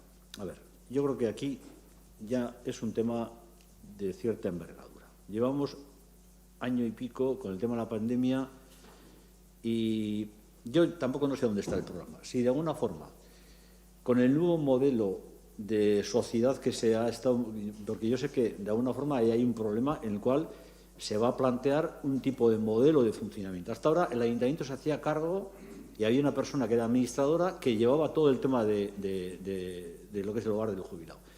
Pero parece ser, por lo menos yo por las oídas que tengo, es que de alguna forma se ha montado una especie de asociación, una especie de sociedad con los jubilados, que de alguna forma han conformado y esa sociedad, a través de una especie de gestoría o no sé cómo, va a funcionar o va a funcionar. Eso es lo que de alguna forma me ha llegado en cuanto a la cuestión. Yo no sé si eso es así o no es así, no lo sé. Y luego decir que en este momento, después de ya mes y medio, año y medio, ya llegamos después de ya último pasado, yo me puedo encontrar con una persona, yo no os voy a dar el nombre, pero en la calle, pues que es decir, personas que iban al hogar del jubilado y que socializaban en el hogar del jubilado. El hogar del jubilado era un lugar de socialización. Y en este momento, claro, me encuentro con esta persona y me dice, claro, esta persona en concreto, pues vive en el barrio de aquí en la parte vieja, tiene que atender, tiene una hermana en la cual le atiende y tiene pues unas horas, pues porque de alguna forma vive una chica a echarles una mano y antes iba al hogar del jubilado, ahora ya no puede ir al hogar del jubilado, no va. Y no socializan. Y la gente mayor, bastante gente mayor de este pueblo, ha dejado de socializar porque no tenemos el hogar del jubilado abierto. Yo creo que es un tema de una envergadura importante, sobre todo porque afecta a muchas personas y a unas cuantas personas.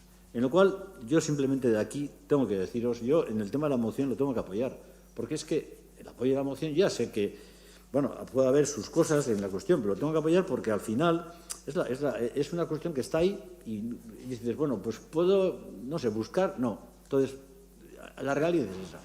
Y yo creo que el equipo de gobierno, en este caso, los responsables correspondientes, pues bueno, ya sabemos cómo están las cosas, pero bueno, yo creo que aquí, sobre todo al hablar del jubilado, lo que tengo que decir es que en el breve posible lo abramos cuanto antes, porque es que llegarán las Navidades, llegará el momento en el cual la gente pues empieza un poco a salir y tal, y lo vamos a tener cerrado. Y eso no puede ser, os lo digo así de claro, no sé lo que pensáis, pero de luego es así, y no digo más. Eskertzen dugu, nik uste dut argibide batzuk, yo creo que me ha llegado, y expresiones de este tipo son totalmente coloquiales y todos lo entendemos, pero yo creo que sí sería conveniente que por parte de la responsable de servicios sociales se te contara de manera oficial, lo que se está haciendo, por lo menos para que tengas esa información. No sé si ahora os parece bien, brevemente, ¿ves? Labur, pensad, para que no dé la impresión de que estamos, no sé, por la calle me encontré con este... No estoy ya... No, digo, yo creo que sí merecería. No, con eso no quiero decir que me estoy enterando o estoy... A ver, sí, pero da la sensación, sobre todo quien no conoce el tema puede tener esa sensación y nunca más lejos de la realidad, ¿no? Yo creo que, si no os parece mal, una breve aclaración, no más.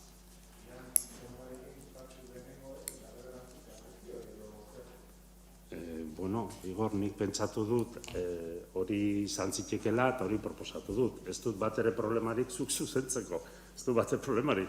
Eta Xabier Isasiri hitzakentzeko bate asmorik ez dut, behaz, gero egiteko problemarik ez.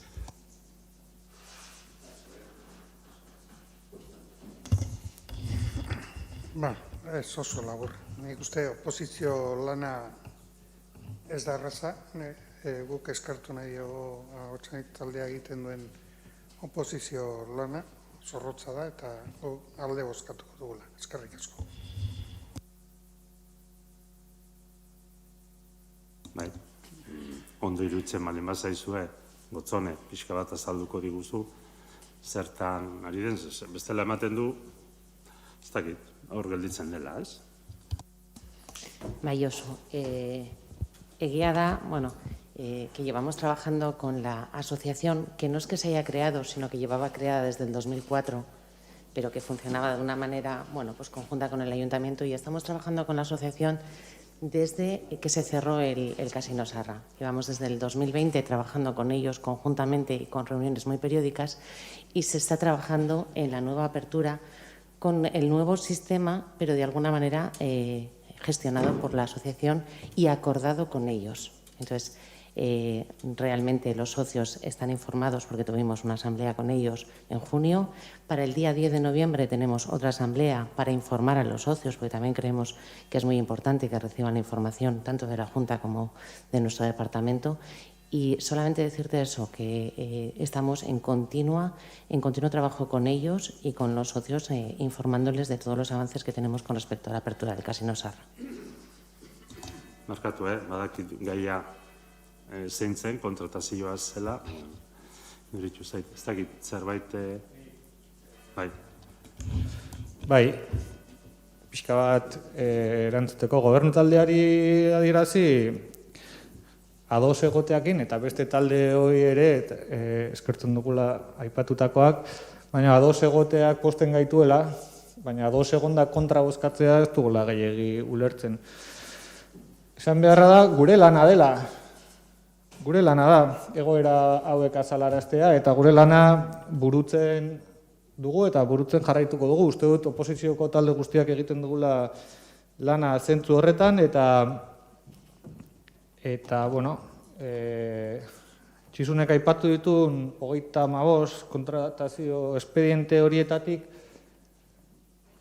betiko egoerara bueltatuko gera, gardentasun falta egoera batera, non batzordeetatik gaur Gotzonek hemen aipatu duen egoera hori izan ditugu batzordeak hitz egin dugu gai ezberdinetaz eta sekula ez da mahai gainean egoten horrelako informaziorik.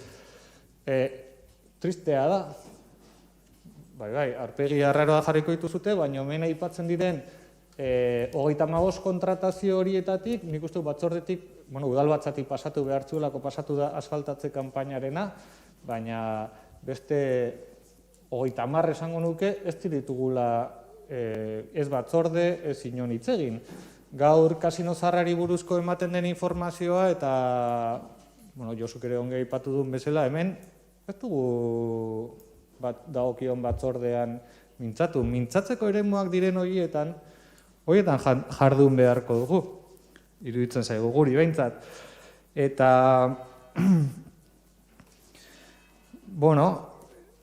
jakin badakigu, ez baldin bagaude horrelako gaien gainean, hobekuntzak zaildu egiten direla. Eta lehen aipatu dudan, hori gure lanketaren parte izanik, esparima ditugu ateratzen, segurazki 2022 arte, hainbeste urte eta gero, kontratazio plangintza batez hitz egitea, ez litzake mahai gainean egongo, ez bagenuen hildo horretan bultzatu. Eta alde horretatik, soilik esan, ados egotea posten gaituen bezala, ez dugula ulertzen neurri batean kontra bozkatzea. Eta galdera gotzoneri, zeren ez zait oso garbi geratu, kasino zaharraren ustiak eta autogestioaren bitartez planteatu da, edo hori ulertu dut hasiera batean, ez dakit horrela den, eta hori ez, zeren hor taberna bat bazegoen, ongi esan den bezala sozializatzeko eremua zen, baina ez sozializatzekoa bakarrik, baizik pertsona adinduentzako hainbat zerbitzu ere bere garaian ematen ziren, galdu zirena ilapaintegiko zerbitzua bezalakoak eta bar, guzti horren inguruan ez dakit autogestio bitartez planteatzen da kasino zaharraren kudeaketa edo hori ez dakit gaur argitzea edo interesgarria litzateke bestela datorren batzorde batean bigarren gaia da uste daukagula mahai gainean eskatua eta baina gustatuko litzaizuke horri buruz hitz egitea. Oso ondo, nik ez dakit segitu behar dugun, uste dut denak ados gaudela batzordean jorratzeko hainbat gai baditugula eta ondo iruditzen bali mazaizu hor ingurune horretan landuko ditugu eta gero udalbatzara ekartzekoak direnak ere noski udalbatzara eta noski ditugun eskubide eta bete beharren arabera. Horretan uste dut denak ados gaudela. Orduan, ondo iruditzen bali mazaizue, bozkatzeari ekingo diogu. Eta beraz, Agotxanitzek aurkeztutako mozioaren alde, kontra,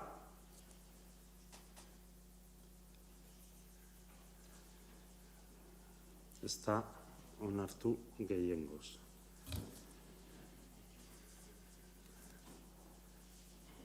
Hamargarren gaia dugu, Agotxanitz udaltaldeak aurkezturiko mozioa informazio eskubidea urratzeari buruz. Igor, zuena da hitza, barkatu, Lupe. Bai, lasai. Barkatu, Eskerrik asko. Bai, ez da lehendabiziko aldia gai hau ekartzen duguna mahai gainera. 2019 urtean, zehazki urrian ospatu zen udalbatzara mozio bat eraman genuen gai hau tratatzeko, informazio eskubide urraketa jasaten ari ginen informazio eskubide urraketa salatzeko. Bertan adierazten genuena zen, zinegotzi garen momentutik beneganatzen ditugula eskubide eta bete behar batzuk, hauek legez ezarritak daudela, eta gure eguneko jarduketa zuzen egiteko, zuzena izateko, informazio eskubideak urratzen ari zirela. Salatzen genuen espedientea jasotzeko zailtasuna. Espedienteak kudeatzeko erabiltzen den programan sarbidea ez genuela. Eta udal erregistroan aurkeztutako dokumentazioen kopiak eta informazioa zailtzen zitzaigula. Eta eskatzen genuena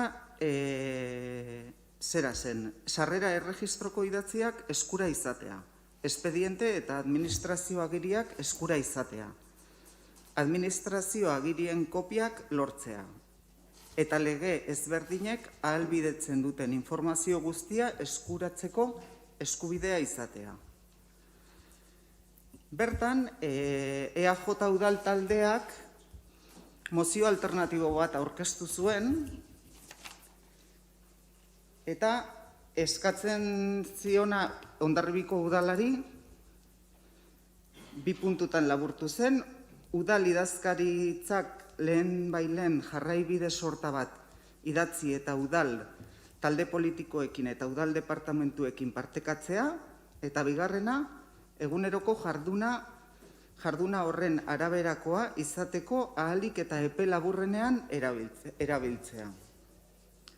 Akordiorako asmoarekin bozketa bakarra izatea helburu izanik, Abotxanitz eta udal taldeko bozeramaileak azken proposamen hau soilik bozkatzea proposatuta aldeko 15 botu eta abstentzio batekin izan zen onartuta. 2020an inolako aurrepausorik ez zelarik izan, gaia berriro eztabaidatu zen. Abotxanitzen proposamenari EAJaren kontraproposamena aurkeztu zitzaion. Talde honen eta PSeren aldeko bozkekin ondokoa onartu zen. Udal idazkaritzari eskatzea jar ditzala baliabideak 2 hilabeteko epean zinegotzien informaziorako jarraibide sorta udal talde politikoen esku izateko eta udal departamentuekin partekatu ahal izateko. Beste urtebete beranduago aldiz, legealdi hasierako egoera berdinean jarraitzen dugu udal zinegotziak. Informazio eskubidea urratuta dugularik. Udal batzan adostutako 2 puntuetatik bakarra ere ez delarik bete. Udal jardunean ezinbesteko tresna informazioa izanik, gardentasunaren erakusle delarik eta ezinbesteko oinarri demokratikoaren isla izanik, Hondarribiko udal zinegotziok egitekoak ditugun eginkizunak egin ahal izateko beharrezkoa eta legezkoa dugun informazio hau helarazteko eskabidea egiten dugu. Sarrera erregistroko idatziak eskura izatea.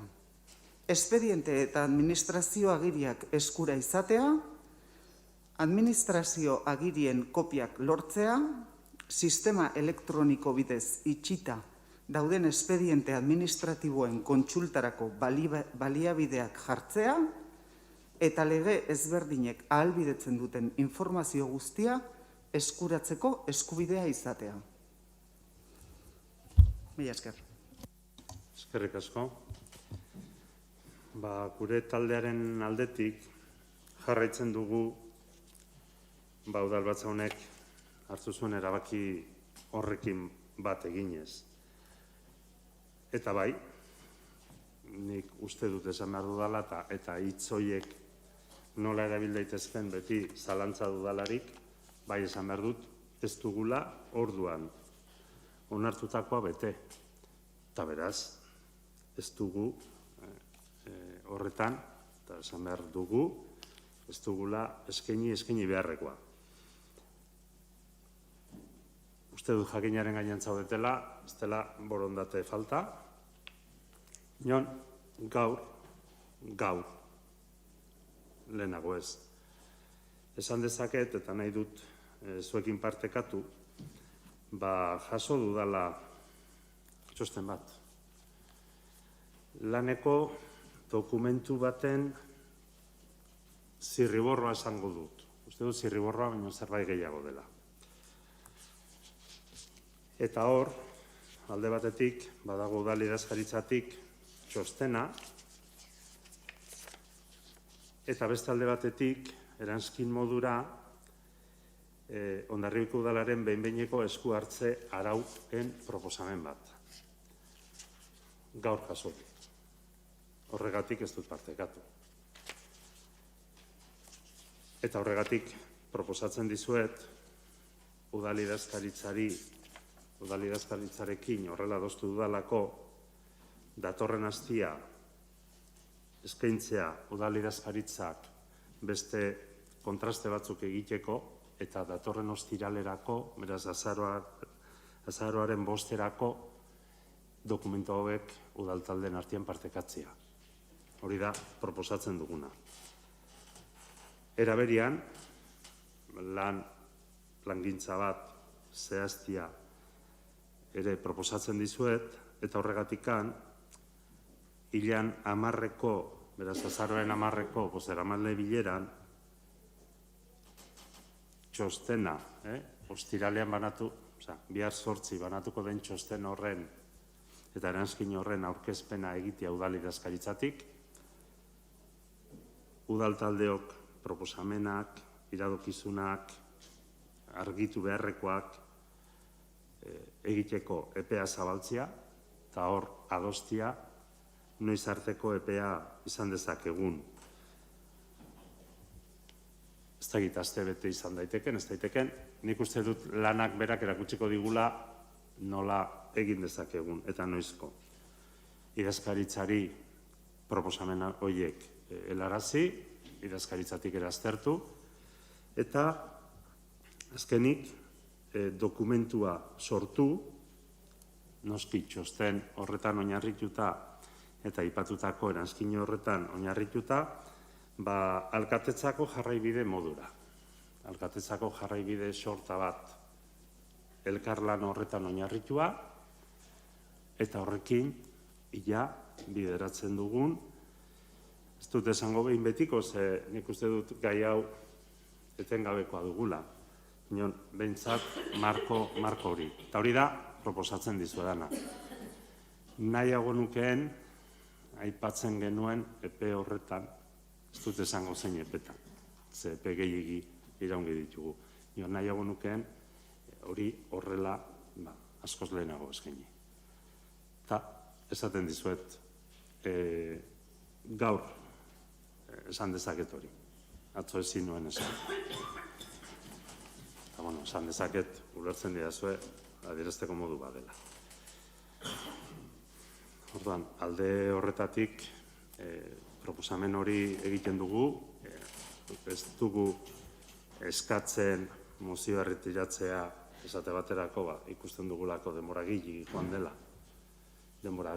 dela egin den eskaeri horri behar bezala erantzuten, bai, sinistu inbarko didazue hemen badudala ale bat, ez dizuet banatu, hain zuzen hori eskatu zaidalako. Pixka bat beste erakundeekin kontraste batzuk egin, eta azaroaren 5erako denen artean banatzeko izateko moduan. Egongo dela esan zait. Hori proposatzen dizuet. Beste modu batean egin behar baldin badugu, ez dugu bate problemarik horretarako. Behar beharrezkoa genuen tresna. Eta noski neurriek aplikatzea, klaro, aplikatzeko.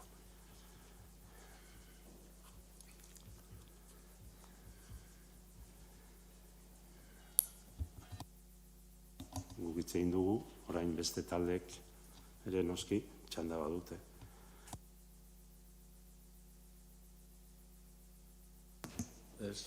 Nik usten dute hau, Igor, proposamen badago, nik ez dakit nola jasotzen duzuen, zuen esku dago, neratikan zuen esku dago.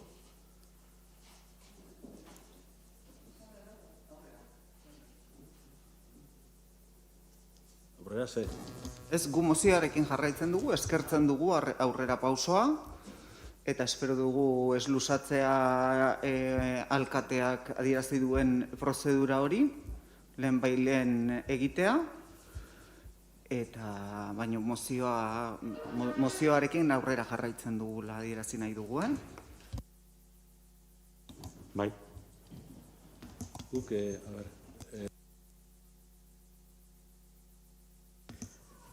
itzein dugu eta guk abstentzioa jongo gea. Alde bostak gure iria zen, alde bostakatzean, noski. Baina proposamen balin badago, epe labur batean, hau, sustenduko degula, nosotros nos abstenemos. guk alde bozkatuko du. Ondo, orduan bozkatzeari ekingo diogu. Mozioak zioen terminoetan, beraz, Agotxanitz taldeak, udal taldeak aurkezturiko mozioaren alde informazio eskubidea urratzeari buruz, aldeko botoak, kontrako botoak, abstentzioak.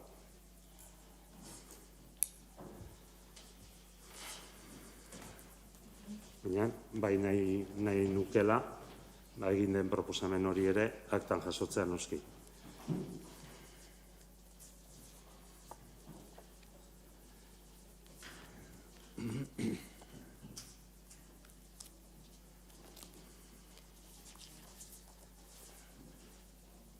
Hamaikagarren gaia dugu, Agotxanitz udal taldeak aurkezturiko mozioa Bidasoa ospitaleko bloke kirurgikoa berritzeari buruz. Zuena daitza? Mi esker. Bai, segurazki entzun dezue, bolo-bolo dabil komunikabidetan, Bidasoa ospitaleko bloke kirurgikoa berritzeko lanen gaia. Antza denez, 2022ko udaberrian hasiko dira eta 18 hilabetez gutxi gora bera luzatuko den proiektua da. Obra hauek esleitzeko Osakidetzaren txostenean, 2 urte dituen txostena, ze proiektuak COVID aurreko garaian hasi zen, honela irakur daiteke. Egun, Bidasoako esiak 30 urteko 4 ebakuntza gela ditu. Gela kirurgiko bat, 2 eremutan banatutako periebakuntzako eremu bat, horietako bat ambulatorio kirurgia handirako eta bestea esnatzerako. Ekipamendua beharren arabera eguneratuz joan bada ere, azpiegiturak zaharkituta geratu dira, eta ez dira oso eraginkorrak kirurgia blokearen egungo funtzionamendurako. Aurrerago, irakurri daiteke ere bai, kontuan izanik, pazienteei arreta eraginkorra eta segurua bermatzeko ezinbesteko azpiegitura lehen bailen berritu behar dela, kontuan izanik itxarote zerrenda kirurgikoa, kontuan izanik ambulatorio kirurgia handia areagotzea ahalbidetzen duten teknologiako hobekuntzak eta kontuan izanik datozen urteetan kirurgia batzuen kopurua handitzea aurreikusten duen biztanleriaren zahartzea, hori guztia kontutan izanik beharrezkoa da kirurgia ondoko zainketen eremu bat izango duen eta etorkizuneko beharretara egokituko den kirurgia blokearen premiazko birmoldaketa bat egitea. Hauek guztiak medikuntzako irizpideak dira, baina honi demografia irizpideak gehitzen badin badizkiogu, hau da, ospitala 1989an inauguratu zen, orduan Bortziri Irun eta Hondarribiko biztanleria 77.000 zegoen, 2020an 88.354. Hau da, 11.200 pertsona gehiago bizi gara eskualdean. Honi gainera, gehitzen baldin badiogu, Hondarribiko testu inguru gurea APOaren aurrerakinean, eredurik optimistenean, 5.000 biztanle gehiago izango ditugula, are eta arrazoi gehiagorekin blokeo honen berritzea. Eta horren alde gaude, ez berritzea bakarrik, baizik eta zabaltzea ere beharko genuke.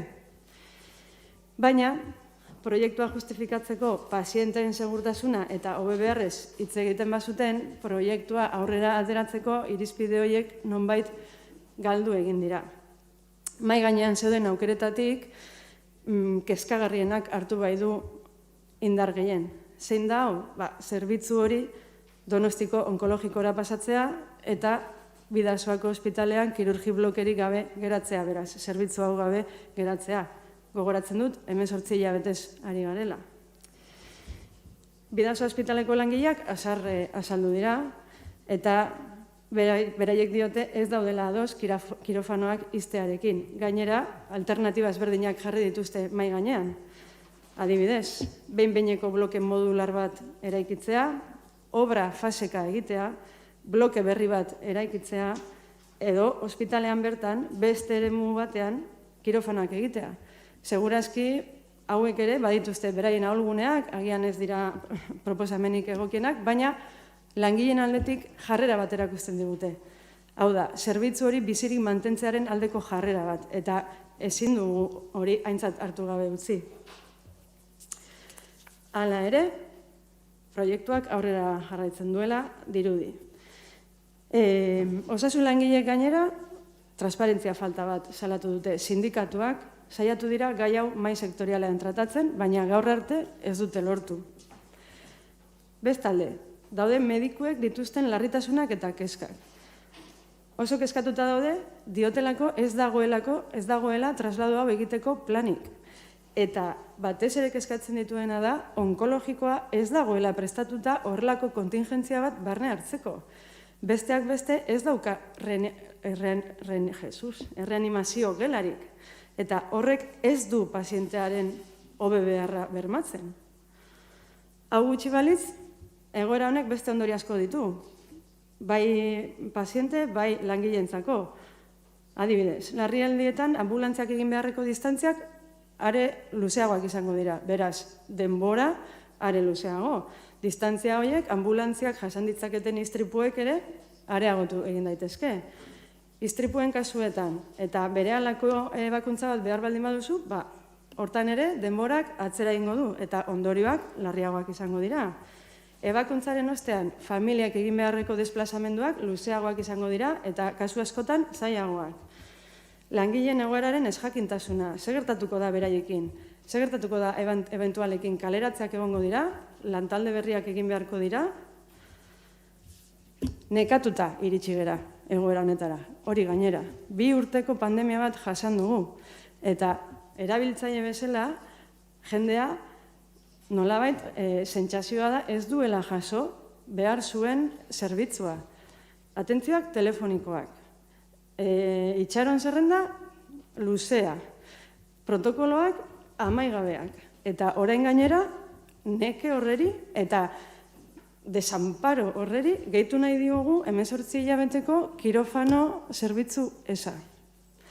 Uste dugu denon artean lortu dezakegula beste alternatiba askoz ere egokiago bat. Eta horretarako ekarri ditugu udalbatza honetara 4 puntu.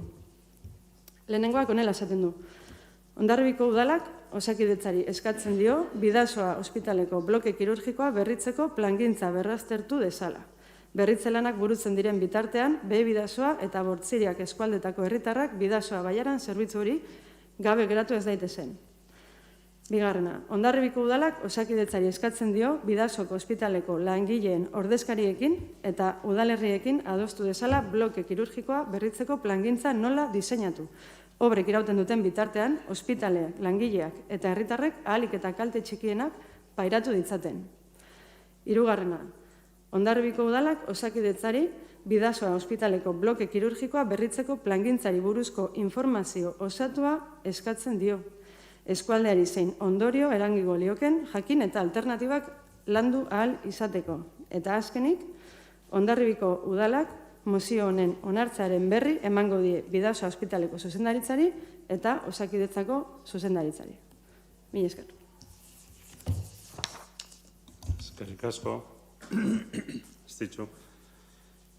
Guk ezin du bestela izan, guk partekatzen ditugu aipatutako hainbat kontu, nionez guztiak. Partekatzen dugu, noski, gure herritarren ongizatia eta ongizate horri laguntzen dion zerbitzu ahalik eta multzo egokiena izatea. Hemen gauden guztiok argi dugu hori. Partekatzen dugu zerbitzuak hobetzia ongizate horren hobekuntzarako izan behar duela. Ezin du bestela izan. Eta beraz, osasun arduradunek horrelako bloke kirurgikoaren berritzea beharrezko, eta ondo irakurri duzun bezala, beharrezkotzat jotzen baldin badute, horretan denen profesionaltasunean oinarrituta, eta guk hala sinisten dugu, egingo dela badakigu.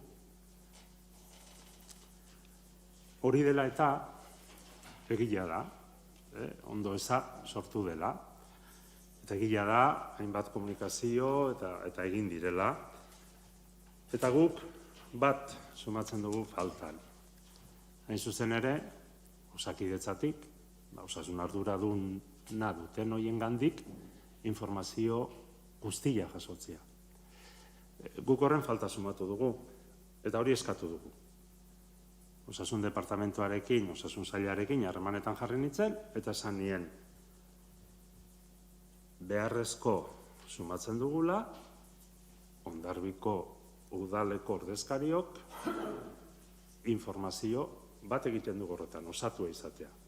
Eta guri, ordezkari garen neurrian, horren berri ematea. Neri erantzun zaidana da oraindik ez dela itxi plangintza guztia. Zuk zeuk aipatu duzun horrekin ez dakit duen zer ikusia ez ditu, minon ez dakit onkologikoan egin beharreko planifikazio, egin beharreko planifikazio horretan nola izango den, nola ez den izango, nik badut oinarrizko konfiantza bat osasun saileko profesional guztien. Pentsatu nahi dut, eta ez zait burutik ere pasa, ez dela zerbitzu ona eskainiko. Beti ere, aipatu dugun, hobekuntza hori etorriko delako, eta nik uste dut horretan mundu guztia ados dagoela. Guk alik eta zerbitzu honena. Baita, bitartean izango denarekin. Neri, osasun sailarekin hitz egin da, esan zait, prest daudela plangintza finkatua dutenean gurekin partekatzeko. Eta guri azaltzeko. Eta era berean, gogorarazi zait, zerbitzuak hobetzea eta dela, markatu, Osakidetzaren helburua, eta horren barrenen, zuk aipatu duzun bezala, bloke kirurgikoa berritzea. Guk alde horretatik ikusten dugu, elkarlanean ibili behar dugula, badakigu elkarlanean aritzen, nik uste dut beste gauza batzutan alaxeari ginela eta bereziki pandemian elkarlan mota batean aritu gara, eta niri behintzat entzun didazuena da komunikazio egoki horretan aritu garela, eta zentzu horretan, hortik nire deia, osasun sailari, eta nire deia, eta eskaria ere bai. Hortik aurrera, planifikazioaz arduratzen direnak, zein diren, nolako perfilak dituzten, ze prozedura jarraitu dituzten, hori guztiak erakundeak berak, gobernatzen ditu, eta finkatzen ditu. Eta nik uste dut, kasu honetan, alkate modura, nire iritzia izan dezakedala jasotzen dudanarekin prozedurari buruz eta bartabar, uste dut, bai, beharko nukela, behintzat, aipatzen nuen bezala informazio osoago hori izan jakinta, erakunde guztietan, eta gurian ere bai, noski, erabateko adostasunak ez direla beti gertatzen, eta batzutan, desadostasun horiek mahai gainean egoten direla. Gu gaur ez gera gai sentitzen plangintzan nondik norakoa den horren balorazio bat egiteko. Ez gera gai sentitzen. Horregatik, iruditzen zaigu, bai eskaini beharko liguketela informazio gehiago, eta eskaini beharko liguketela, esaten dudan moduan, erakundetik erakundera. Eta horregatikan ez dugu zuen proposamenaren alde egingo. Bai, beste...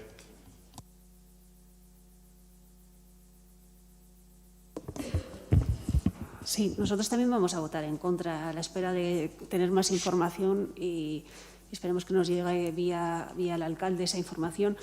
En principio, nos parece que esa posibilidad de un traslado al oncológico nos parece operativo y seguro e incluso comprensible.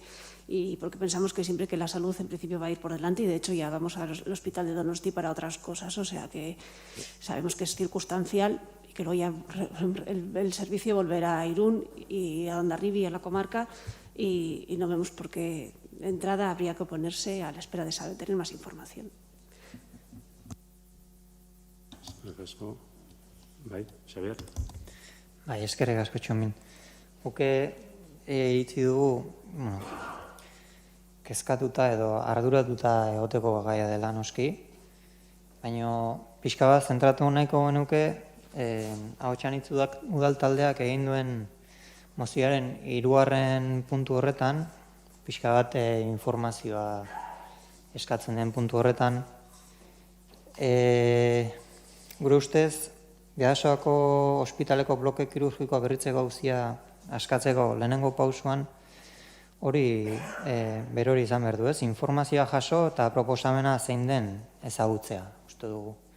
Ezinbestekoa dela. Orduan, gu horretan baita ere saiatu gara, informazioa bilatzen. Orduan, lehenengo eta behin sindikatuetako ordezkari batekin hitz egin dugu, labeko ordezkariakin kasu honetan, eta berak esan zigun, aipatu zigun urriko mahai sektorialean eskaera egin zutela informazioa edukiz ezaten. Aipatu digu, azaroako mahai sektorialean behintzat erantzunen bat jaso behar dutela. Baita ere, EH Bildu legebiltzarrean gaia lantzen ari da, eta hemen ekartzen dizuet, adibidez, Rebeka Uberak urriaren 19an idatzi duen dokumentu bat, osasun sailburuari zuzendutako idatzizko galderak dira, beraz, osasun sailburuak idatziz erantzun behar dizkio. 8 galdera dira, igual nahi baduzu esanguratsuenak horrela gainetik, Osakidetzak Bidasoako ospitaleko bloke kirurgikoko obrak irauten duten bitartean, aktibitatean jarraitzeko zein alternatiba ezberdin aztertu ditu.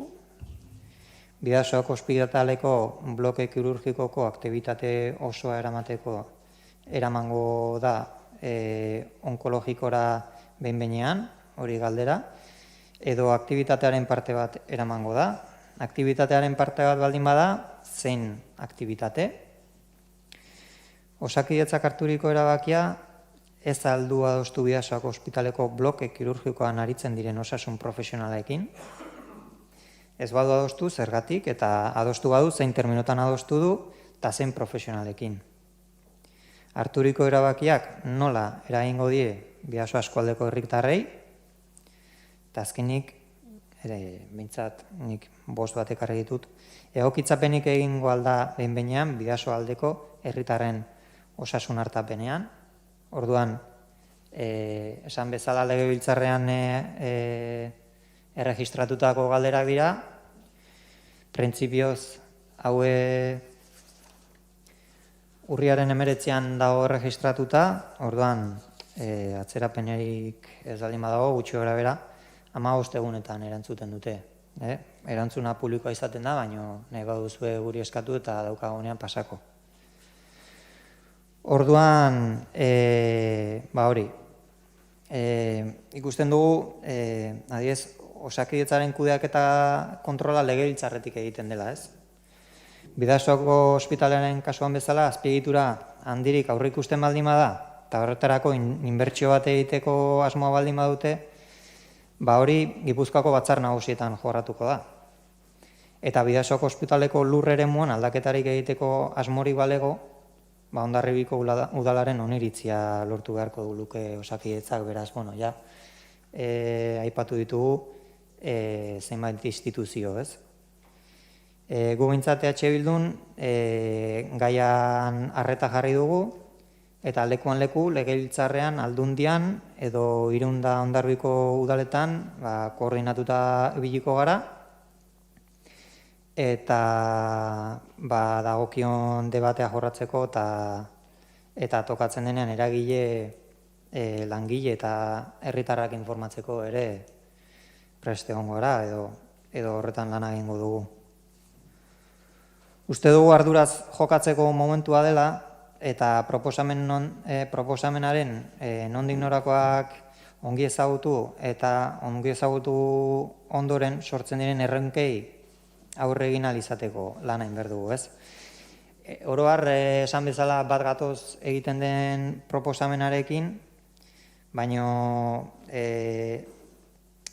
abstenitu egingo garela esan nahi dugu, une honetan beharrezkoa dena informazioa delako. Saiatuko gara, ahalik eta informazio guztia lortzen, eta behin hori eginda ekingo diogu lanketari. Eskerrik asko, Xabier. Bai, ez ditxo. Bai, ja bukatzeko eta bilduri eskerrak eman, beraien iniziatiba horrengatik ere, eta eskertuko genuke informazio hori partekatzea.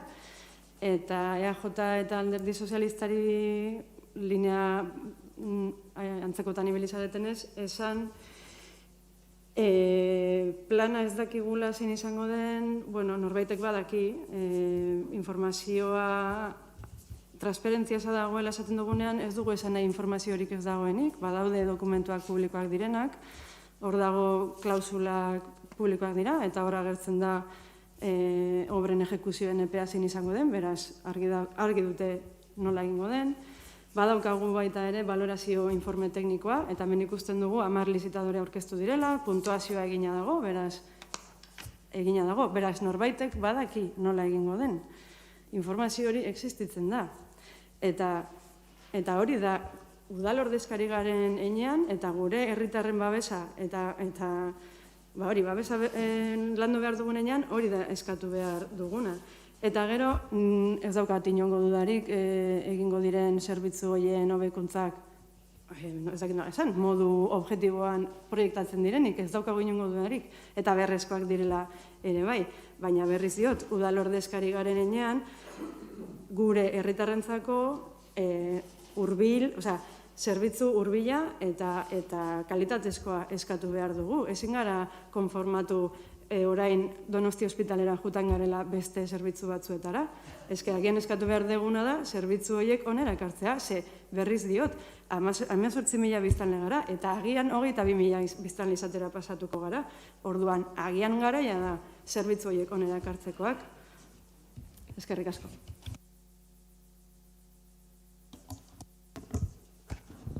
Errespeto guztiakin.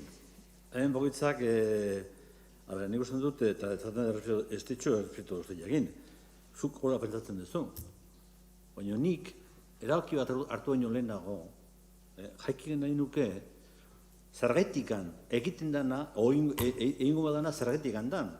Eta informazio osoa esaten dugunean, ja, mengo responsablea edo sakideta botatzen dugunean, orduan erantzungo dugu. Nik, zu esaten duzu, ja, ikusita dago. Alternatiba da, hemen, egitea modulo batzu berriak, hori ja alternatiba da. Bestea da, dauden moduan, operazio batzuk egin, bestea alde bat lanean, eta bestea ez dakit zer. Bueno, tartean dago, personaren osasuna. Osasuna. Eta hori jarri behar dugu aurretikan. Eta horren aurrean, azterketa bat, eta nik ez dakit osasuna, personaren osasuna nondik handi joan, baina hortarako tekniko batzu daude, eta orduan, informazio osoa daugagunean, orduan aztertuko dugu. Nik ez dakit momentu honetan nondik handi joan gauzak. Ez dakit, eta sintetezan. Baina nik ez dakit hartuko eraki bat jakin gabetan ikan.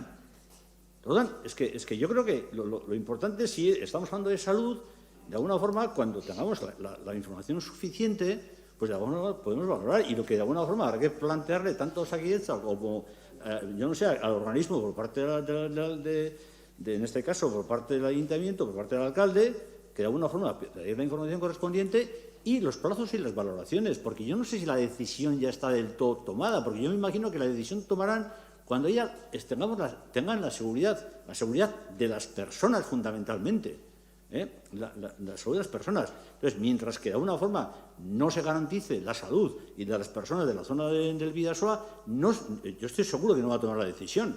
Estoy convencido.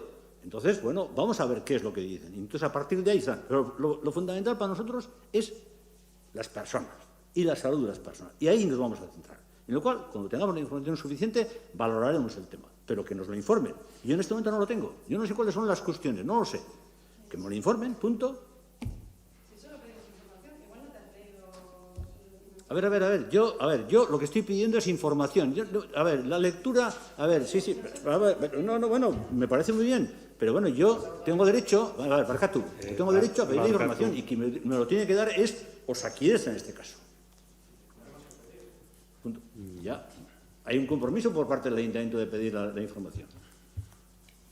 Entonces valoraremos, pero yo, desde luego, para mí lo importante es la salud de las personas. Y lo digo clarísimo. Y desde luego, si hay una alteración en ese sentido, si no hay garantías, pues diré lo que tenga que decir, porque mientras tanto está lo que hay. Ondo iruditzen baldin bazaizue, bozkatzari ekingo diogu, ze badakigu gainera gaiak jarraitu egingo duela. Eta esan dugun bezala.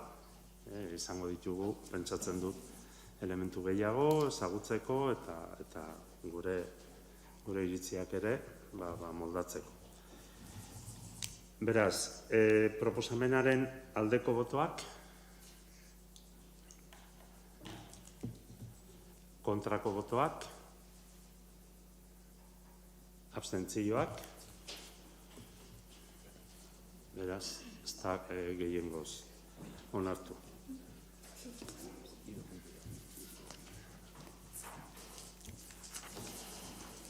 Gaurko 12. atalera pasa behar dugu orain, eta 12. atalean dugu 2021ko gobernu organoen kontrolean sartuta, 2021ko 1867 zenbakitik 2734 zenbakira bitarteko alkate dekretuen berri ematea. Ez dakit hoiei buruz, galderarik edo argibiderik edo eskatu nahi den. Bai? Bakarrik esan gobernu organoen kontrola egiteko dekretu emate sistema hau imposiblea dela. Eta lehenengo aldia aipatzen duguna, buelta bat eman beharko litzateke, 900 dekreturen inguruan 100 galdetzeko aukera izango balitz, igual eskaix xamarri biliko nitzateke, orduan nik eskatuko nuke berriro, zeren, galderak egiteko bagenitun, baina ikusita ere mahai gainean neukan dekretu pila eta adierazi nuen bezala denak ordenatuta kriba bat egiteko denborarik ez dut hartu. Nik dekretuak irakurrita galdetzeko dituenak inprimatzen ditut, baina 900 dekreturen artean inprimatzen baditut 100 ezin ditugu ekarri udalbatzara. Orduan, ez dakit, ni behintzat eskertuko nuke beste modu bateko kontrola planteatzea, zeren hau ezinezkoa da modu honetan planteatzea. Edo kudeatzea, behintzat, bestela 100 ekarriko genituzke. Baina uste dut ez guretzako, gobernu taldearentzako zalantzari gabe ez litzateke atsegina izango hoien erantzunak ematen aritza hemen, eta bereziki baita ere ikusten daudenentzako edo bertara oraindik ezin dute etorri, baina bertaratzen diren herritarrentzako ezinezkoa dela hainbeste dekreturen ingurukeo kontrola egin, eta nik hausnarketa bat eskatu nahi dut, zeren ez da lehenengo aldia aipatzen dugula, eta uste dugu honen inguruan ez dakiten jarraibide sorta, funtzionatzeko eredua edo zer esarri behar dugun, baina hau behintzat ez da modurik egokiena behintzat uste dugu. Aurrekoan aipatu nuen bezala, eta hurrengo bozeramale batzordetan eta egiten ditugun bileretarako behintzat mahai gainean jartzeko gaitzat hartuko dugu, eta ikusiko dugu bakoitzak egiten duen proposamenetik abilatuta nola iritsi daitezkeen erdiko bide egoki batera. Ez dakit, gai honi buruz besterik? Orduan, 13. atala dugu azkenekoa gaurkoz erregu eta galderak. Eta horretan, erregu eta galderetarako, normalean egin ohi dugun ordena erabiliko dugu, ondo iruditzen baldin bazaizue. Oraingoan bai izan dira aldez aurretik idatziz erregistrotik sartutako galdera batzuk, ondo iruditzen baldin bazaizue, normalean ordena horrela egin izan dugu eta hala egingo dugu, edo bestela lehen esandakoa aurreko gaiarekin, bozeramale batzordean bestelako erabakiren bat hartzen baldin badugu, hori indarrean jarriko dugu, bitartean bestela egingo dugu, orain arte bezala. Ondo iruditzen baldin bazaizue. Orduan, ondo iruditzen bazaizue, ez dakit agotxanitzen aldetik. Bai, gure aldetik, eskari batzuk nahi ditugu egin. Alde batetik, Zubietako Parke Teknologikoaren inguruan komunikabideetan ikusi dugunaren arira, udalean uste dugu debate bat beharrezkoa daukagula.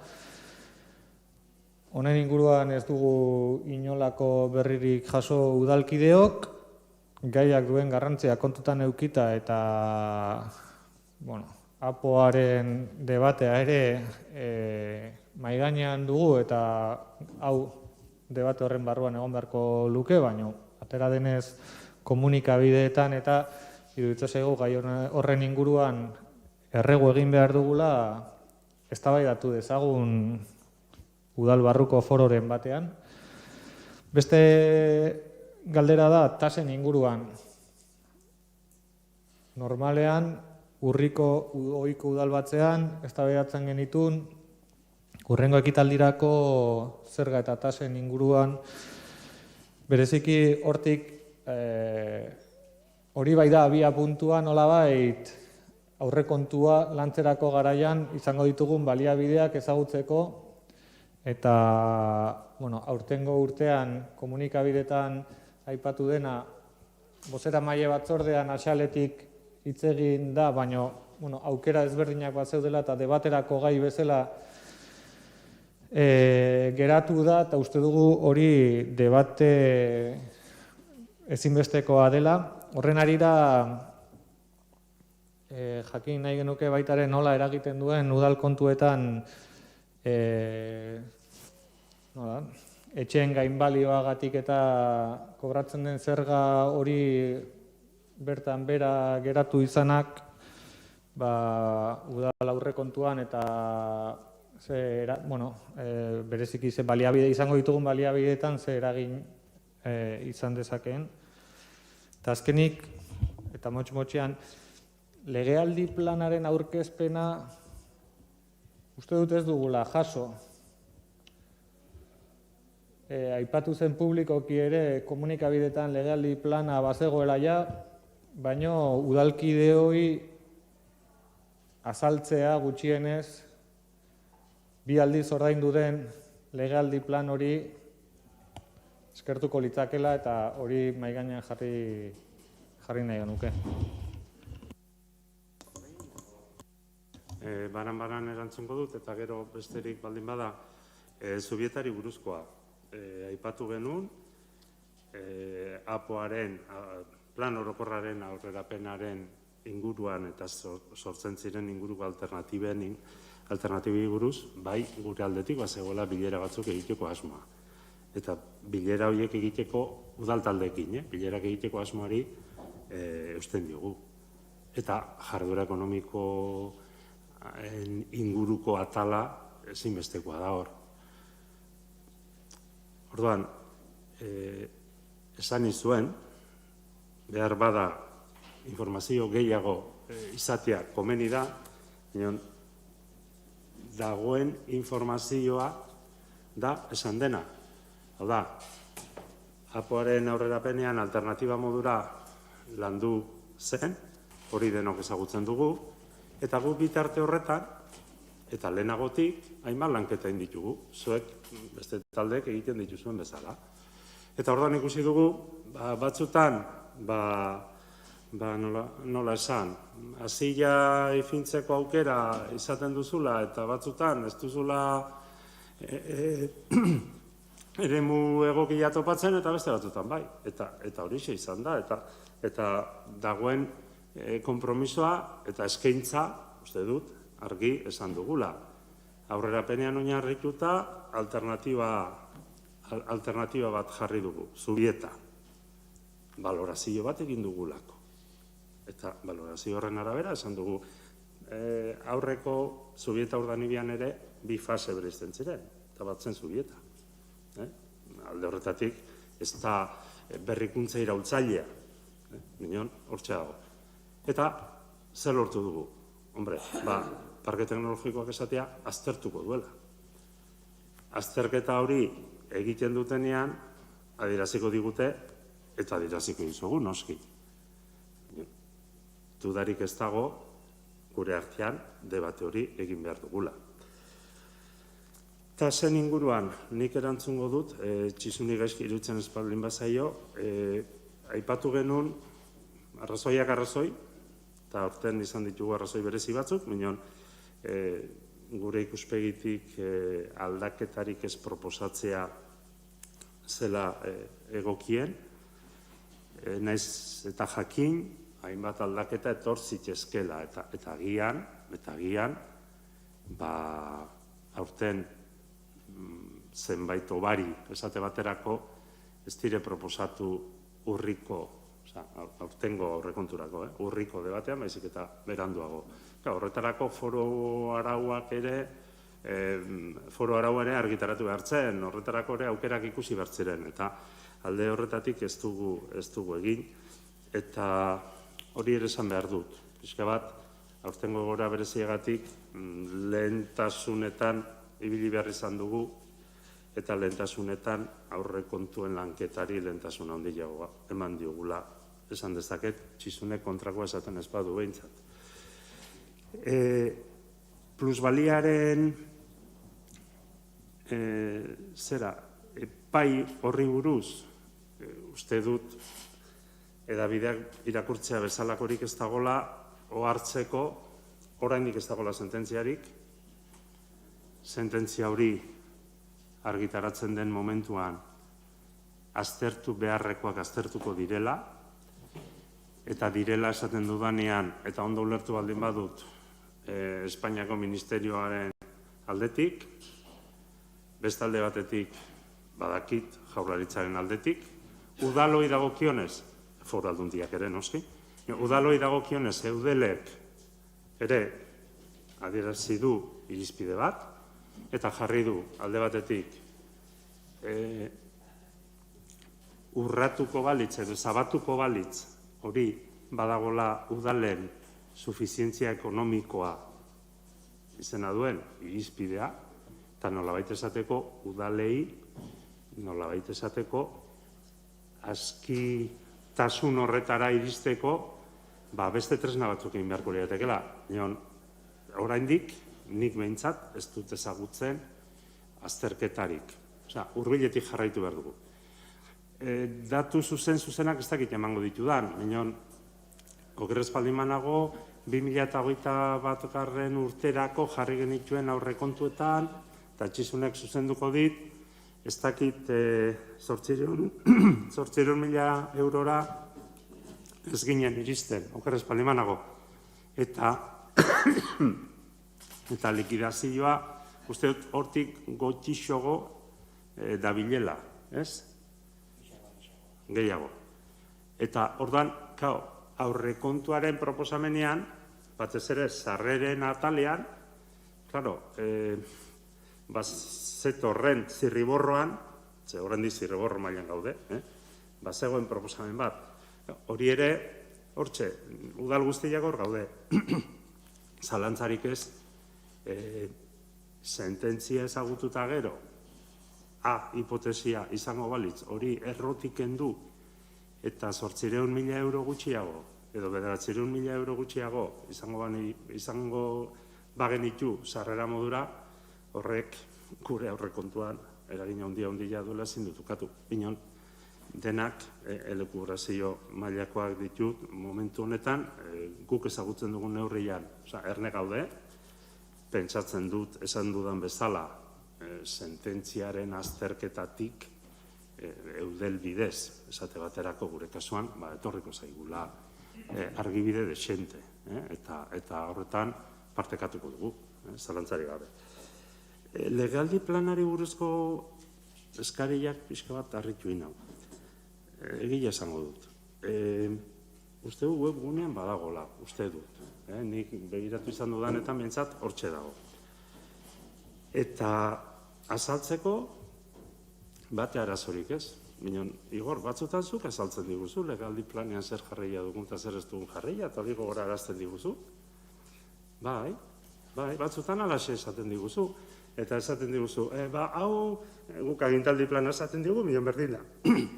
Eta orduan, hori da, argibideak eman behar balin baitugu, emango ditugu, milion. Iduritu zait, batzutan, horren jarraipena, normala denez, egiten ari zaretela. Eta, bestelako konsiderazioetan sartu gabe, edukian sartu gabe. Milion, konsideratzen baldin bada azalpen bat egin behar dugula, pentsatuko dugu nola egin, saio bat egingo dugu eta azalduko dugu. Ondo ulertu badut, Bai, ondo ulertu duzu.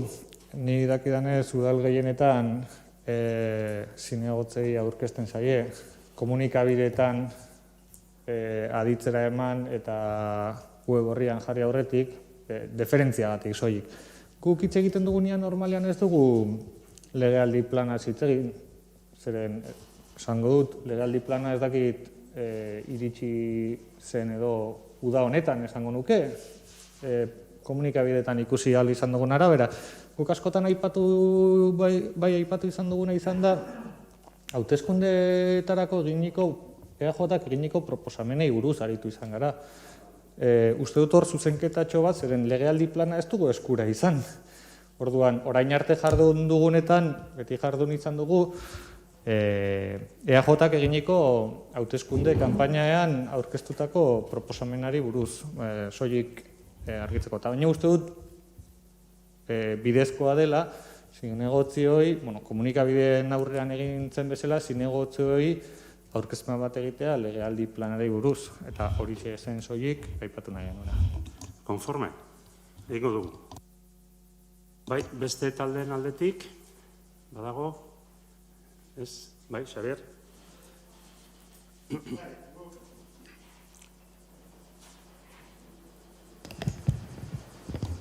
Guk galderak idatziz aurkeztu, olako iradokizuna jaso genuen eta idatziz aurkeztu ditugu galderak.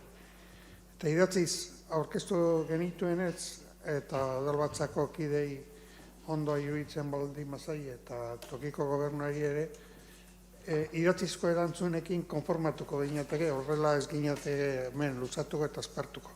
Hala ere, galderak irakurriko ditu. Eta gero, alkate jaunaren eskutan, utziko dut erabakitzea idatzizko erantzunak emango diren edo ahozkoak ekitaldi honetan. Galderak honelakoak dira.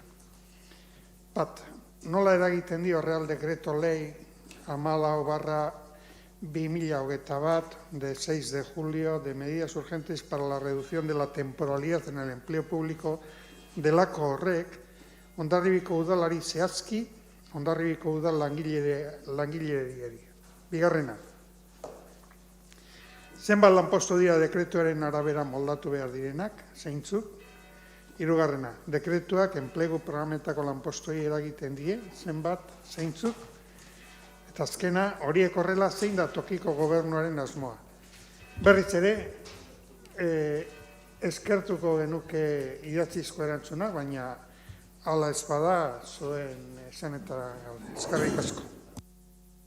Zizunek bere zehaztasunarekin esan dit nonbait 8 minutuko erantzuna prestatua duela.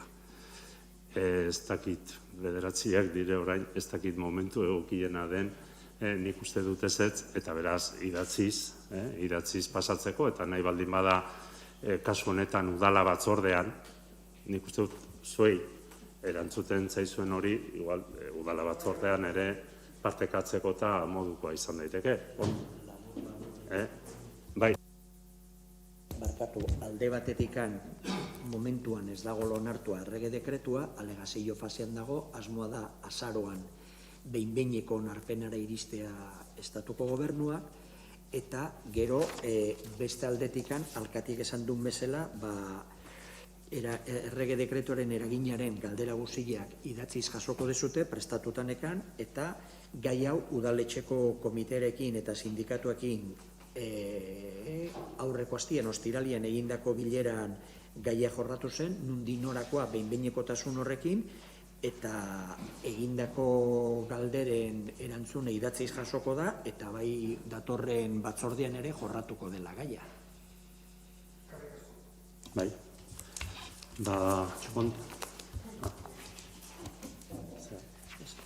Nik bukatu aurretik nahi nukela eskerrak eman familiaren izenian, adierazitako hurbiltasunagatik pleno hasieran, eskerrik asko. Eta azkeneko hitza nonbait beti alkateak izan behar duenez, eta gustu hartu dionez, gogorarazi migraziorako itun sozialaren atxikitze horretarako proposamen bat egiten dela argazki egiteko. Ondo iruditzen bali mazaizue, minutu terdian elkartu baitezke eta argazkia egingo genuke. Bai? Bestela, espreski deia behar dugu beste egun batean elkartzeko. Mila esker. Bai, zinegotzi guztia. Eskerrik asko.